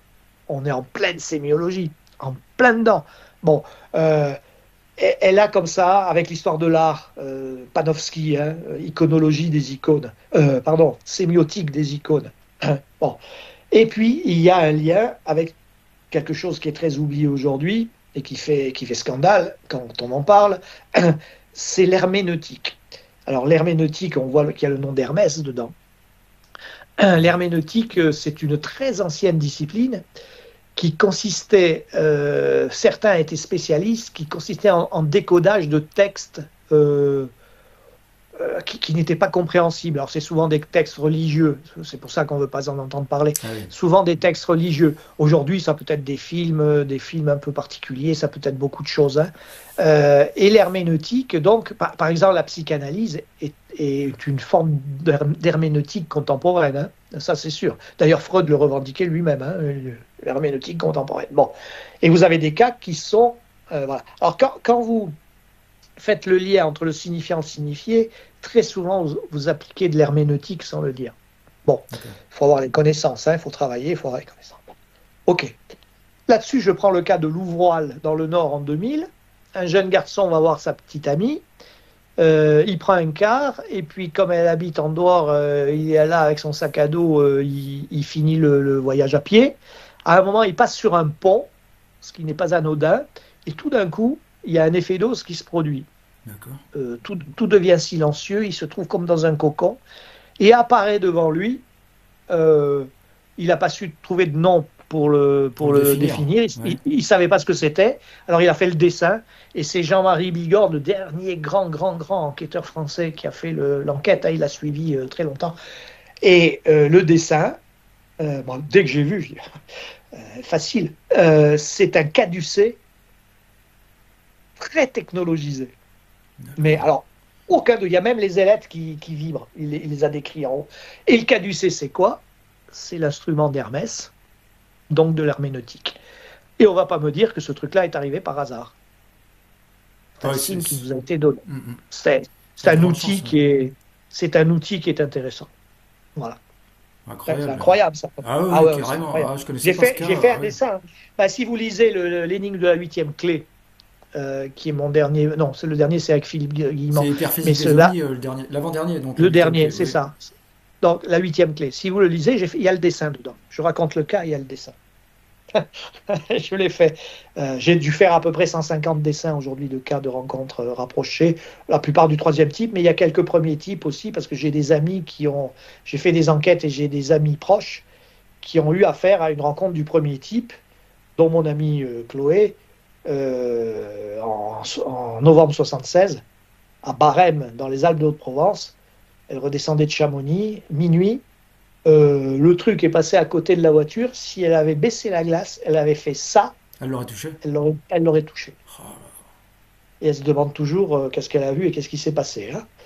Euh, incroyable. ouais, ouais. Une luminosité extraordinaire qui n'éclairait pas le sol, alors que la boule était Ah oui, d'accord. à, ça. Ouais, à même pas 1 mètre du sol. Elle éclairait pas le sol. Et dès qu'elle est passée, hop, elle a sauté dans la montagne, elle est partie, elle l'a vue, hein, la boule lumineuse, hein, mais elle éclairait toujours pas les arbres, elle éclairait pas le sol. Et alors, le cas est intéressant parce qu'il y a une enquête de gendarmerie, parce que la même nuit, il y a des gendarmes qui l'ont vue au-dessus de Digne un peu plus tard et qui l'ont pris en chasse en moto, Ah cette d'accord. boule. Ah oui. Elle les a largués dans des champs. Et c'est pour ça qu'ils l'ont écoutée quand elle a été témoignée. Donc il y a une Ah oui, enquête de forcément, gendarmerie. oui. Là, ça appuie, Ouais. c'est clair. Ouais. Voilà. Là, on est dans Eyes, c'est-à-dire une rencontre impromptue sur zone. Tout d'un coup, elle passe Barème. 4 minutes après, elle voit dans son pare-brise à droite il faisait très très beau, hein. C'était la nuit, hein, mais une nuit froide, très belle. Elle voit arriver une boule brillante, et comme c'est une très bonne connaisseuse de la nature, elle se dit, tiens, Jupiter est vraiment brillant ce soir. Or, Jupiter se déplace à toute vitesse, vient à sa verticale, tombe sur la route à toute vitesse avec un mouvement bizarre, et à 200 mètres à peu près devant elle. Donc elle a pilé tout de suite, elle s'est mise sur le côté, et puis, c'était comme une toupie de plusieurs couleurs, mais qui n'illuminait pas le sol. Ah C'est-à-dire- d'accord. Et tout d'un coup, elle s'est un peu redressée, elle a pris la forme d'une boule verte, et elle est venue vers elle. Donc, elle a vu ça arriver, elle s'est cantonnée, la voiture, elle avait coupé le moteur, elle était Ouais, elle a dû avoir peur, ouais. cramponnée, elle a pas eu, après, elle a eu peur, pas sur Ah, le pas coup. sur le coup, ouais, dans le Euh, feu de l'action, ouais, non. ouais, D'accord. ouais. Alors, il faut savoir que Chloé est une excellente artiste. Elle a fait les beaux-arts et tout, hein. Elle est très D'accord. demandée. Elle m'a dit, elle a retrouvé la couleur exacte, tout, hein. Ça, je peux lui faire confiance. Euh, Elle m'a dit, c'est la plus belle chose que j'ai vue de ma vie. Je n'ai jamais vu ça, jamais vu une couleur pareille. Et alors, elle s'est aperçue que la boule qui venait vers elle, elle traînait un panache vert luminescent derrière elle, Oh là là. qu'elle a appelé la barbe à papa. Et le truc est arrivé sur elle, donc juste à 50 centimètres de la bagnole, hein. Ah ouais. C'est passé. Et elle a vu, c'était une boule noire, métallique ou en verre noir, percée de plein de petits trous. Et c'est par ces petits trous Trou, que quelle est la sortait le lumière? gaz vert phosphorescent et Ah qui d'accord. venait derrière comme ça. Ouais, ouais. Et il y avait une lumière rouge qu'elle a entrevue derrière. Alors, euh, c'est un cas, je l'ai dessiné d'ailleurs, c'est un cas extraordinaire, en couleur, tout. Ouais. Extraordinaire. C'est Euh, fascinant, ça, ouais. Ouais, et dans le même coin, j'ai enquêté sur une autre affaire où le gars, il allait livrer des journaux, son boulot, hein. Il va livrer toutes les nuits, il part, il va livrer des boulots de Nice à Digne. D'accord. Il faut qu'à 5 heures du matin, il soit là-bas pour que tout soit dans les kiosques, parce que ça arrive apparemment par le train à Nice et ça remonte à Digne. Bon, bref. Alors, le type, c'est un gars assez nerveux, hein, qui conduit vite, et il avait une sorte de camionnette, enfin de fourgonnette. Et cette nuit-là, il était en retard, donc il roulait assez vite. Et puis tout d'un coup, alors il y a de grandes, il y a de grandes routes comme ça. Je sais pas si vous connaissez le coin. Bon, c'est Non, je après, connais pas trop. ouais. Donc on est en pleine Cambrousse, hein, avec de très grandes routes. Et puis tout d'un coup, il prend un virage, roulant vite, hein, et il doit être à peu près 2h30, 3 heures du matin. Il voit une formidable lumière assez loin. Il se dit, oh, bon Dieu, c'est bien ma veine. Il se dit, il y a un camion qui est en feu. Voilà, ça va encore me ralentir. Et puis plus il s'approche, plus il s'aperçoit que ce n'était pas un camion. C'était un double ovni superposé juste à côté de la route. Assez gros, hein, quand même, le truc, hein. Donc là, il a pris la trouille. Lui a eu la trouille. Il a eu la trouille. Il est passé à côté. La voiture a connu des ratés, mais elle ne s'est pas arrêtée. Il a filé. L'ovni a décollé, l'a suivi. Il le voyait à travers les arbres. Puis heureusement, à un moment, il est parti. Le type a dit, quand il en parlait, il en transpirait encore dans l'enquête 2 ans après, hein. Euh, il m'a dit, pendant 1 mois, chaque fois que je me douchais, j'avais comme des aiguilles qui me rentraient dans le corps. Ça a Ah, duré 1 mois et puis c'est parti. Voilà. Bon, c'est des cas. Là, on est en pleine intentionnalité. Pour Chloé aussi, mais Chloé, c'est une arrivée impromptue sur zone. Tandis que là, l'objet était posé quasiment, il était à 50 centimètres sur le bord de la route. Voilà. Là, on est dans un positionnement préalable. C'est souvent les deux exemples que je donne parce que je les ai enquêtés. Je pourrais en donner des centaines d'autres, mais ceux-là, ils sont bien, je les connais bien. J'ai vu les gens, j'aime bien voir les gens, moi. Donc, voilà. Donc, des cas comme ça, il y en a. Et les témoins ne parlent pas toujours. Si ce témoin, on ne l'avait pas récupéré comme ça un peu par hasard, il n'aurait jamais parlé c'est difficile. De cette histoire. Oui, c'est difficile. Hein. Moi, les témoins, oh là là, oui, c'est compliqué, hein. C'est clair. Depuis les années 70, on estime qu'un cas sur 10 arrive à notre connaissance. Oui. Donc, quand on en connaît un, ça veut dire qu'il y en a 9 dans la nature. Voilà. Et donc, c'est complètement sous-évalué. Eh oui. Et tout à l'heure, vous parliez du Nord-Pas-de-Calais. Alors justement, moi j'avais profité parce que j'ai ma compagne qui est originaire de par là. Et donc du coup, j'avais fait 2 enquêtes de terrain, disons explorer les lieux. Et donc une enquête que j'avais découverte dans Lumière dans la nuit, le cas de Fourmi, Nord-Pas-de-Calais, qui a eu lieu en 73, novembre 73, avec 10 enfants. Et là, c'était une RR2. Et les enfants jouaient au ballon à l'extérieur du bâtiment. Alors le bâtiment s'appelait Jeanne 3. La ville, c'est Fourmi donc. Et ils ont vu au départ une lumière rouge. Et elle a fini par se poser. Il y a une espèce de pré. Et en face, il y a une petite route. Et puis là, il y avait une maison en construction. Et donc l'objet s'est posé dans une espèce de pré qui était là. Et donc du coup, les enfants, ils ont été un peu téméraires. Donc il y en a qui avaient un peu peur, mais qui se sont cachés derrière les buissons. Mais il y en avait 3 qui étaient un peu plus courageux que les autres. Et ils se sont approchés. Et notamment, il y a un enfant, alors c'est lui qui a été le plus courageux entre guillemets, donc il s'est approché de l'objet. Alors l'objet avait des hublots jaunes, et ça lui a fait tellement un éblouissement qu'il a eu la conjonctivite, il ne pouvait plus regarder l'objet en fait. Et là où je voulais en venir, c'est qu'en fait, est-ce que vous pensez que, pareil, on parlait de sémiologie, etc., est-ce que le nom des lieux a une importance quelquefois? Parce que là, Fourmi, Jeanne 3, le bâtiment, etc., il y a des choses comme ça. Oui. Alors, j'ai un ami qui est pas le moins brillant, hein, docteur en épistémologie, docteur en philo, qui le pense. D'accord. Et moi, j'ai observé ça souvent aussi. Alors, vous l'observez une fois, vous dites, tiens, c'est bizarre. Une fois, 2 fois, 3 fois, 10 fois. Mais quand ça va plus loin que ça, vous commencez à vous dire, là aussi. Voilà. Par exemple, le col de Vence, où il y a beaucoup de choses qui se passent. Comment appelait-on le col de Vence avant, au 18e, 17e, 16e? Le plateau du diable. D'accord. Ouais. La fameuse affaire là, de Haravillers. Ah oui. Ça vous parle? Oui. Bon. L'ami, là, il a un peu travaillé sur... alors, vous avez l'endroit, le trou chaud, le machin de la Sainte Vierge, effectivement. Moi, j'ai pas mal travaillé sur ce cas, m'avait plu. Basilia, c'est un des 10 grands cas italiens, Basiliano. Les jeunes font la fête et puis ils voient tout d'un coup arriver un visage à la glace. Donc, on dit, qu'est-ce que c'est que ça? Vraiment bizarre. Ils courent après, ils sortent, ils courent après, mais l'être court très vite et ils vont voir de très loin un phénomène décollé. Mais quand on regarde la manière dont ils ont décrit le visage de l'être, il y avait une certaine noblesse, il avait une sorte de, comment dire, de coiffe. D'accord. Assez jolie. Enfin, il était bon. Or, Basiliano, qui vient du grec basileus, et le basileus, c'est quoi? C'est le roi d'origine divine. Dans les écrits de Platon, l'Atlantide était gouvernée par un basileus. Quand on regarde ce qu'ils ont décrit du témoin, on peut se poser des questions. Effectivement, ouais. Or, beaucoup vous diront, c'est un hasard. Ouais, peut-être. Mais c'est un hasard qui se reproduit quand même assez souvent, je trouve. Donc, alors, les sceptiques vous disent, oui, mais tous les coins de France, il y a toujours une appellation un peu bizarre. Donc, il ne faut pas s'en étonner. Peut-être, l'argument peut être entendu.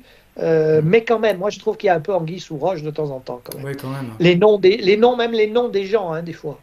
Oui, aussi. Ça peut aller loin, hein, cette histoire. Ça peut aller loin. C'est assez curieux. Et quand on sait la relation qu'il y a entre ce phénomène et l'histoire et les traditions et notre vécu symbolique et mythologique, je vais vous donner un exemple qui est bon. Bertrand Meheust écrit un livre en 83 de mémoire, 83-84, qui s'appelle Soucoupe volante et folklore. qui est une approche ethnologique du sujet. Brillantissime, hein, c'est Bertrand Meust. Donc, il dit, voilà, alors lui aussi a décortiqué l'information. Alors, qu'est-ce il appelle ça comment les pyrotechnies lumineuses merveilleuses, quoi. C'est ces fameux tubes de lumière qui descendent parfois. Bon, ok. Et il dit, ceux qui étaient touchés par ça, alors il dit, la seule référence que j'ai trouvée, elle est apocalyptique et paléo-chrétienne. On a cette lumière divine qui descend du ciel et qui touche certains êtres qui sont capables de la restituer par les mains, etc., etc. Bon, très bien. J'ai trouvé dans une cathédrale, je crois que c'est la cathédrale d'Albi, des vitraux qui représentent ça. Vous avez des saints, là on est dans la géographie, vous avez des saints qui sont pris dans cette lumière et qui sont dans un état de ravissement. Et vous avez un saint qui émet un autre vitraux, il y en a deux d'un côté, deux de l'autre. Un saint, un personnage qui émet de la lumière par les mains et par les pieds. D'accord. Bon. Le cas de Saint-Zénon, 2014 au Québec. Le témoin, alors sa femme avait vu un ovni très proche à travers la baie vitrée, elle avait été paralysée pendant 5 minutes par cet objet rouge qui était devant. 3-4 jours après, il se dit, tiens, c'est marrant, mon cabanon en bas dans la cour, la porte est ouverte. Ce ne serait pas un voleur ou quoi. Il descend, il y va. Et qu'est-ce qu'il trouve? Dans le cabanon, il y avait un être, pour le moins bizarre, assez grand, mince, avec des genoux particuliers, qui n'étaient pas articulés comme nous, et qui, avec ses mains, éclairait un endroit précis. Il y avait des rayons qui partaient des mains, comme ça, et qui éclairaient un endroit précis. Alors l'être l'a vu, comme ça, il avait un visage un petit peu technologisé, un visage mouvant, comme s'il était informatisé, comme ça. Enfin bon, il s'est levé, il est venu vers le témoin, il a gentiment poussé, il y avait la neige dehors. Il a commencé à courir, mais il courait, mais il était en lévitation, parce que les traces de pas ne s'imprimaient pas dans la neige, il courait juste au-dessus de la neige. On retombe sur quoi? La lumière dans les mains, voilà, qu'on retrouve d'ailleurs dans les histoires de Marvel, ils ont tous la lumière ici, ça c'est technologisé aujourd'hui, ça se répète, mais c'est très ancien. C'est très ancien cette histoire. Donc on a un saint volant, du style de Joseph de Cupertino, qui est le saint de l'aviation, protecteur de l'aviation. Il a passé sa vie à faire de la lévitation. Il fallait lui envoyer une corde ou un bout de bois pour le ramener, parce qu'il tapait le plafond de la cathédrale tout le temps. La moitié des nobles de l'Europe l'ont observé à l'époque, au XVIIe, XVIIIe. Bon, on a donc un saint volant et un saint qui émet de la lumière, mais technologisé dans le contexte technologique justement d'aujourd'hui, dans notre modernité, post-modernité, comme disent certains. Bon, voilà, vous avez des trucs comme ça. C'est intéressant. Ah oui, complètement. C'est incroyable. Alors j'ai retrouvé ce livre, moi. J'ai eu de la chance parce que je l'avais lu à l'époque, mais je ne l'avais plus. Je l'ai retrouvé à 2 € dans une foire fouille. Ah oui. Bon, je l'ai pris tout de suite. C'est l'opportunité. Je l'ai lu, j'ai fait un fichier. Toujours. Quand il y a 700 livres à peu près sur les ovnis en France, il y en a 50 qui valent vraiment le coup, qu'il faut avoir dans sa bibliothèque quand on s'intéresse à ça. Donc celui de Meus, là, oui. Je fais un fichier, je mets les meilleurs morceaux dedans. Je fais mes petits commentaires à moi aussi. Et puis j'envoie de l'iconographie quand j'en ai, pour appuyer. Voilà. Faut que je l'envoie à Bertrand et il sera content de recevoir ça. On a beaucoup communiqué ensemble à la fin des années 70. Après que j'ai rencontré Aimé Michel. Le meilleur penseur qu'on ait jamais eu sur la question. Ah oui, j'admire Aimé Michel. Hein. Ça, c'est clair, c'est quelqu'un que... Ah oui, je suis admiratif, hein, franchement. Rencontre, mais impressionnante, un personnage impressionnant, Aimé Michel. C'est un type qui est à 100 quand vous êtes encore à 10. Hein. Oui, une intelligence. Vous ne rencontrez pas beaucoup comme ça. Hein. Aimé Michel, vous lui posez une question complexe. Hein. Il vous regarde, il va réfléchir 15 secondes et il vous fait une réponse. Très simple, hein, rien de compliqué, d'abscon, pas du tout. Hein. Vous comprenez très bien la réponse. Et après, à la fin, vous partez avec votre réponse tout content. Aimé Michel m'a dit ça.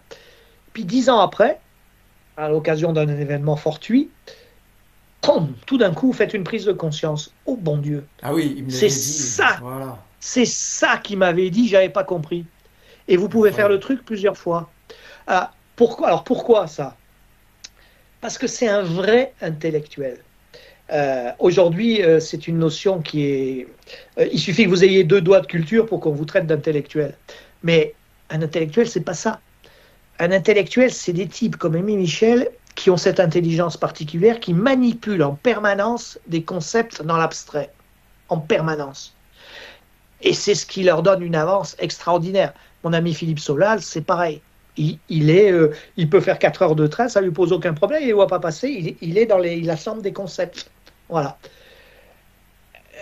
En fac, vous pouvez lire, même en histoire, hein. Bon, moi j'ai fait histoire entre autres, mais vous avez des livres qui sont plus conceptuels, qui sont plus durs à lire, beaucoup plus durs, on n'a pas l'habitude. Et il y a un exemple classique en philosophie, il y a un livre d'Hegel, j'ai oublié le nom, où il est tellement conceptuel que même les docteurs en philo, donc rompus à cet exercice, hein, quand même, n'arrivent pas à le lire. Alors, quand vous vous trouvez face à un gars comme ça, à Aimé Michel, il y en a qui me disent: ah, tu es le nouvel Aimé Michel. Vous êtes tombé sur la tête. Il n'arrive même pas au petit doigt de pied d'un gars pareil. C'est unique. Puis alors, un petit bonhomme comme ça, hein, d'1,50 m, il a eu la polio jeune. Impressionnant. La bibliothèque, 40 000 volumes dans toutes les langues. Il maîtrisait 6 langues. Grec ancien, latin ancien, anglais bien sûr, et d'autres langues encore, 40 000 volumes. Il recevait du monde entier des revues. Ça montait jusqu'au plafond, puis boum, ça tombait par terre. C'était un capharnaüm chez lui. C'est incroyable. Incroyable. Ah, mais Michel, un des grands. Donc vous avez des gens qui sont de ce niveau-là. Il y en a encore quelques-uns, très peu, hein. Il y a Philippe Solal, il y a Bertrand Meheust. Et puis il y en a 2-3 autres qui sont moins connus, comme Michael Lecomte, enfin il y en a quelques-uns, mais ils sont pas nombreux, Et les ufologues se rendent pas compte, hein, eux. Ils s'imaginent que, mais non, il y a des gens qui sont capables de penser, de réfléchir et de formuler. Il y a Johan Lamant aussi. Ah oui, je le connais, Johan. Oui, on se connaît. Johan, ah oui, mais il est docteur en philo, Johan. Oui, mais c'est excellent. Et ça se voit tout de suite. Et quand il écrit, ça se voit tout de suite, hein. Et moi, il arrive à reprendre des trucs que je dis moi en les écrivant mieux que ce que je peux les écrire. Ouais. Ben oui, mais... Et il y a mon ami aussi, qui est docteur en philo diplômé de la Sorbonne, Jean-Jacques Jaillat. Ah oui. Jaillat, c'est un vieux de la vieille, on se connaît depuis 50 ans. Hein. Alors lui est pour une hypothèse plutôt endogène. Mais brillantissime. C'est des pointures hors normes. Mais il n'y en a pas beaucoup. Ouais, c'est sûr. Ouais. Non, c'est clair. Mais même ce que vous disiez tout à l'heure, approfondir en recherche ufologique pour les ufologues l'effet dose. Voilà. Je ne savais pas qu'il n'y avait pas d'études vraiment fouillées sur l'effet dose. Je ne savais pas. Que dalle. Ah ouais. Ben, c'est Guillemant qui a expliqué le truc après que je lui ai présenté le fameux cas de Sienne. Ouais. Parce que sinon, ça lui était passé, il ne savait pas, lui. Il ne connaît pas l'ufologie, Philippe Guillemant. Donc il a un peu lu comme ça, à droite à gauche, mais c'est bon. Quand je lui ai présenté ce cas, ça a fait tilt. Il m'a dit, mais c'est évident, la voiture s'est jamais arrêtée. Et à partir de là, il a commencé à travailler et il a créé cette hypothèse ou théorie de la bulle quantique macroscopique qui explique effectivement beaucoup de choses quand même. Il faut le reconnaître. On peut toujours critiquer, hein, dire oui, mais tout ça, c'est pas prouvé, bien sûr. Mais ça explique quand même pas mal de choses. C'est pas mal. Ouais, très intéressant. Ce qui montre qu'on a un peu avancé quand même. Oui, quand même, oui. Quand même, oui. Eh bien, Eric, en tout cas, je vous remercie pour cet entretien très riche. Vraiment, j'aime beaucoup votre approche du phénomène OVNI, tout votre travail. C'est vraiment, ça mérite le respect. Et puis, une dernière chose, si je vous demanderais, qu'est-ce que vous pensez justement de l'actualité ufologique, enfin l'ufologie actuellement, quoi, voilà, de nos jours, en général, quoi. Oui, alors ça revient souvent, cette question, quand il y a un congrès ou qu'il y a une Nice. Il est certain que les ufologues ont explosé, le milieu ufologique a explosé en 1980, il s'en est jamais remis, les ufologues ont déserté le terrain, mais c'est un petit peu les évolutions aussi. Aujourd'hui, tout le monde est derrière Internet et derrière son écran d'ordinateur, ça, et plus sur le terrain. Donc, automatiquement, on a moins d'informations qui remontent. Il n'y a plus les grandes revues. Alors, Lumière dans la nuit, j'y collabore, moi, c'est sentimental chez moi, mais j'ai été un des premiers enquêteurs de Lumière dans la nuit, j'ai toujours ma carte. Mais c'est un petit tirage, 300-400. À l'époque, c'était 2500, 3000. Ah ouais, Donc, c'était autre chose. Ouais. donc, ouais. Donc, c'est peut-être impossible à reconstruire un truc pareil, je sais pas. Ce qui fait qu'on tourne beaucoup sur des cas anciens. Moi aussi, hein. Ceci, et encore, je me plains pas parce que je suis au carrefour de beaucoup de choses. Il se passe pas une semaine sans que quelqu'un parvienne à me contacter pour m'envoyer un cas. Je ne suis pas à plaindre, hein. Mais c'est vrai qu'il y a moins de cas. Et alors, qu'est-ce qu'ils font tous? Ben, ça fantasme beaucoup, ça croit à beaucoup de choses, et ça regarde beaucoup du côté des États-Unis, évidemment, puisqu'on en parle sans arrêt.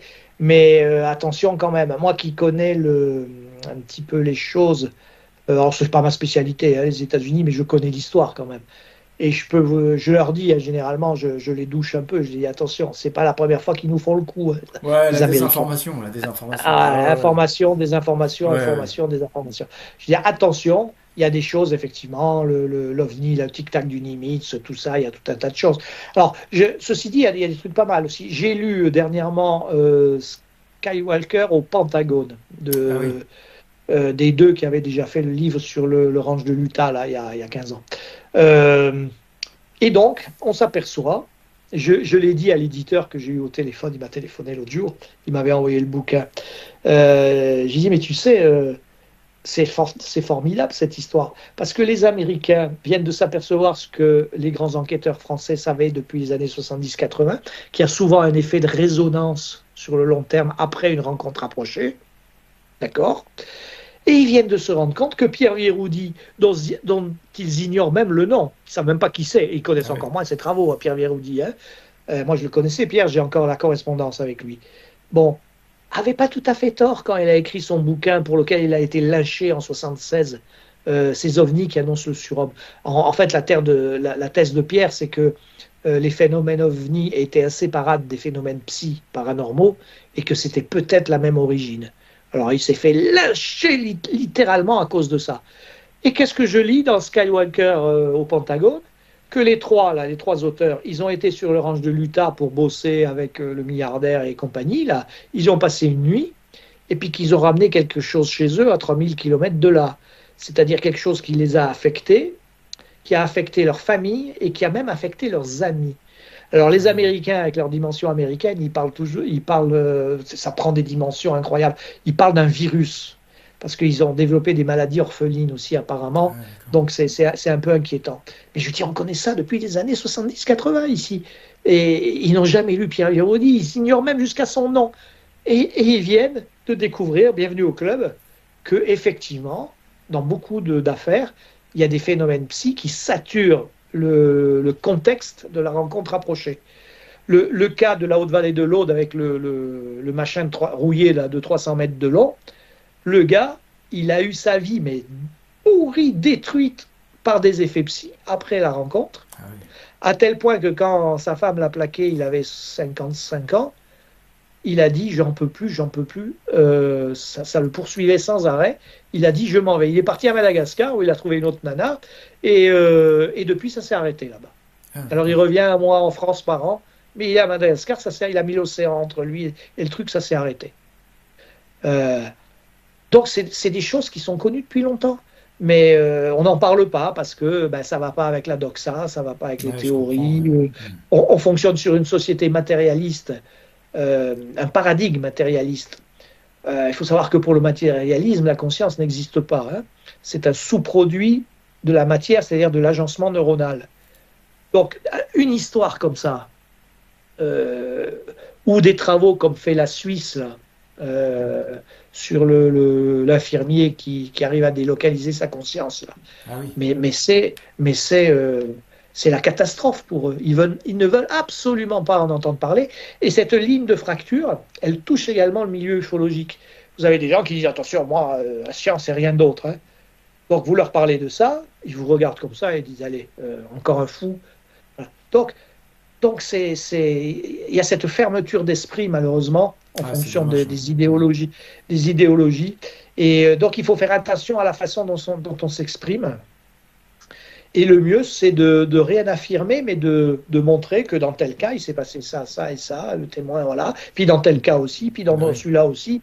Alors, au bout d'un moment, les gens, ils commencent à se dire, ah oui, quand même, c'est quand même bizarre, hein, cette histoire. C'est toujours pareil, hein. Une fois ça va, 10 fois ça va, 50 fois ça va plus trop, quoi. Il y a C'est quelque ça. chose, il y a anguille sous roche. Voilà. Donc, c'est comme ça qu'il faut procéder, il faut faire attention. À l'expression, à la forme aussi, je fais quand même attention. Mais bon. Voilà, maintenant j'ai un certain âge, je suis sur la fin, hein, moi. Mais bon, après, il y a des gens qui sont intéressés par mes travaux, qui me lisent, qui m'appellent, ça va. Ouais. Bah, j'en fais partie, hein, c'est clair que ouais, non, vous êtes un modèle pour moi Oui, en ufologie, quoi, c'est clair. oui, oui, Sincèrement. oui. Oui. Il y a une. Ben, il faut commencer. J'ai eu la chance, j'ai commencé par l'enquête, c'est ce qu'il faut faire. Ouais, c'est ce Tant que que vous avez, comme je vous dis, quand je peux, je le fais, quoi, parce que. tant que vous n'avez pas rencontré des gens qui ont été confrontés à ça, ça reste très théorique tout ça quand même, Voilà. hein. Ah oui, oui. Et inversement, c'est-à-dire que le monde, si un jour ça vous tombe dessus, vous verrez que le monde se coupe en deux, se partage en deux. Il y a ceux qui ont vu quelque chose de réel, hein, Oui. qui ont vu et qui ont subi ou qui ont vécu, ils ont vu. À eux, vous leur racontez pas d'histoire. C'est pas la patrouille de France, c'est pas la lune qui se levait, c'est pas Non, mais les phares des ça voitures m'est dans les arrivé, yeux donc des je comprends vaches. ce que vous voulez dire. Voilà. Ah ouais, j'ai été Voilà. témoin, donc. Eux, ils savent qu'il y a quelque chose. Bon, Ouais. il y a quelque chose. Et puis il y a le reste, la majorité, qui s'en fiche, en règle générale, ou qui ricane. Voilà. Ouais, ça c'est le problème. Eh ouais. Bon, voilà. Et c'est comme ça. Il faut le savoir. Une fois qu'on le sait, eh bien. Et si vous tombez sur une attitude, je vous dis oui, oui, tant que ça vous est pas tombé dessus, vous pouvez adopter cette attitude Ouais. de rationalisation et non pas de rationalité. Faut absolument lire Edgar Morin là-dessus. Oui, oui, j'avais noté ça, le livre que vous conseillez, ouais, la rationalité. Oui, oui, je t'avais noté ça. Il y a aussi Mes philosophes, c'est un livre de poche, il est plus facile à trouver. Mes philosophes, page 127, je crois. Il travaillait avec l'école de Francfort, je crois, consacrée à ça. Et il a montré qu'il y avait une différence entre rationalité et rationalisation, que l'une n'était pas l'autre. Et c'est d'une grande aide dans ce qu'on fait. Parce que à quelqu'un, vous pouvez toujours lui dire, mais vous êtes sûr que vous êtes rationnel? Parce qu'il va vous accuser d'irrationalité. Oui. Et vous lui dites, vous êtes sûr que vous êtes rationnel? Vous êtes rationnel ou rationalisant? Expliquez-moi. Et vous Ah oui, savez ce que d'accord. c'est. Vous êtes capable de dire, ah, si vous vous y connaissez un peu en épistémologie, si vous connaissez bien, vous avez bien compris le principe de réfutabilité de Karl Popper, là aussi, vous pouvez sacrément les coincer. Parce que toute la science fonctionne dessus, théoriquement. D'accord. Mais en vérité, pas trop, quoi, hein. Popper va très loin avec ça, hein, mais c'est d'une logique implacable, hein. Il dit ce qui fonde une théorie scientifique et la science, c'est le principe de réfutabilité. La science est le seul système capable d'accepter qu'il puisse y avoir des erreurs, des modifications, de nouvelles données qui remettent en cause la théorie.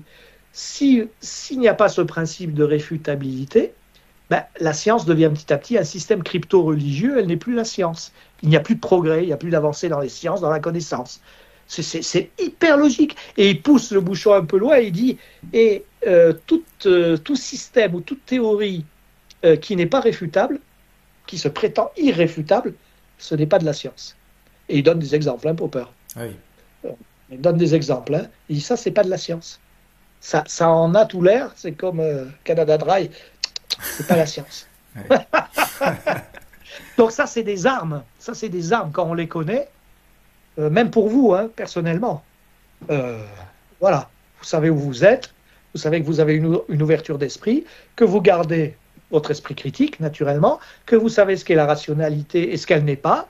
Voilà. Alors quand vous entendez des propos, tous ceux qui s'intéressent à ce sujet sont des imbéciles, disait un astronome. Il est dans la rationalité ou dans la rationalisation, là? Il y en a un autre qui disait, si un de ces trucs venait se poser dans mon jardin, je courrais m'enfermer dans mon bureau à double tour pour ne pas voir une horreur pareille. Oui, et oui, C'est ça, il me semblait c'est la science, ça. Ouais, c'est ça, ouais, ouais. Ouais, j'avais entendu ça. C'est... Et je crois qu'il y avait un scientifique qui avait dit aussi, s'il y en a un qui se posait, même s'il me tapait sur l'épaule, je me retourne pas parce qu'il peut pas exister. J'avais entendu un truc. Voilà, Ouais. voilà. C'est de la rationalité, ça, ou de la rationalisation? C'est de la rationalisation, bien sûr. Ouais. Faut voir ce que Edgar Morin leur balance là-dessus. C'est quand même le plus grand philosophe français encore vivant. Il vient d'avoir 103 ans. Hein. Ouais. Et ouais. Et donc tout ça, il faut le connaître. Je prends Faut bonne prendre note. des notes, tac, tac, tac, hop, Ouais, on met bien en forme, et puis après, venez, je vous attends. ouais, j'en prends note, c'est clair. Bon, en tout cas, merci beaucoup, hein. Et merci à vous, David, hein. Voilà, Et on a puis, passé un bon petit moment, c'est ouais, ouais, bien. c'est super intéressant. Voilà.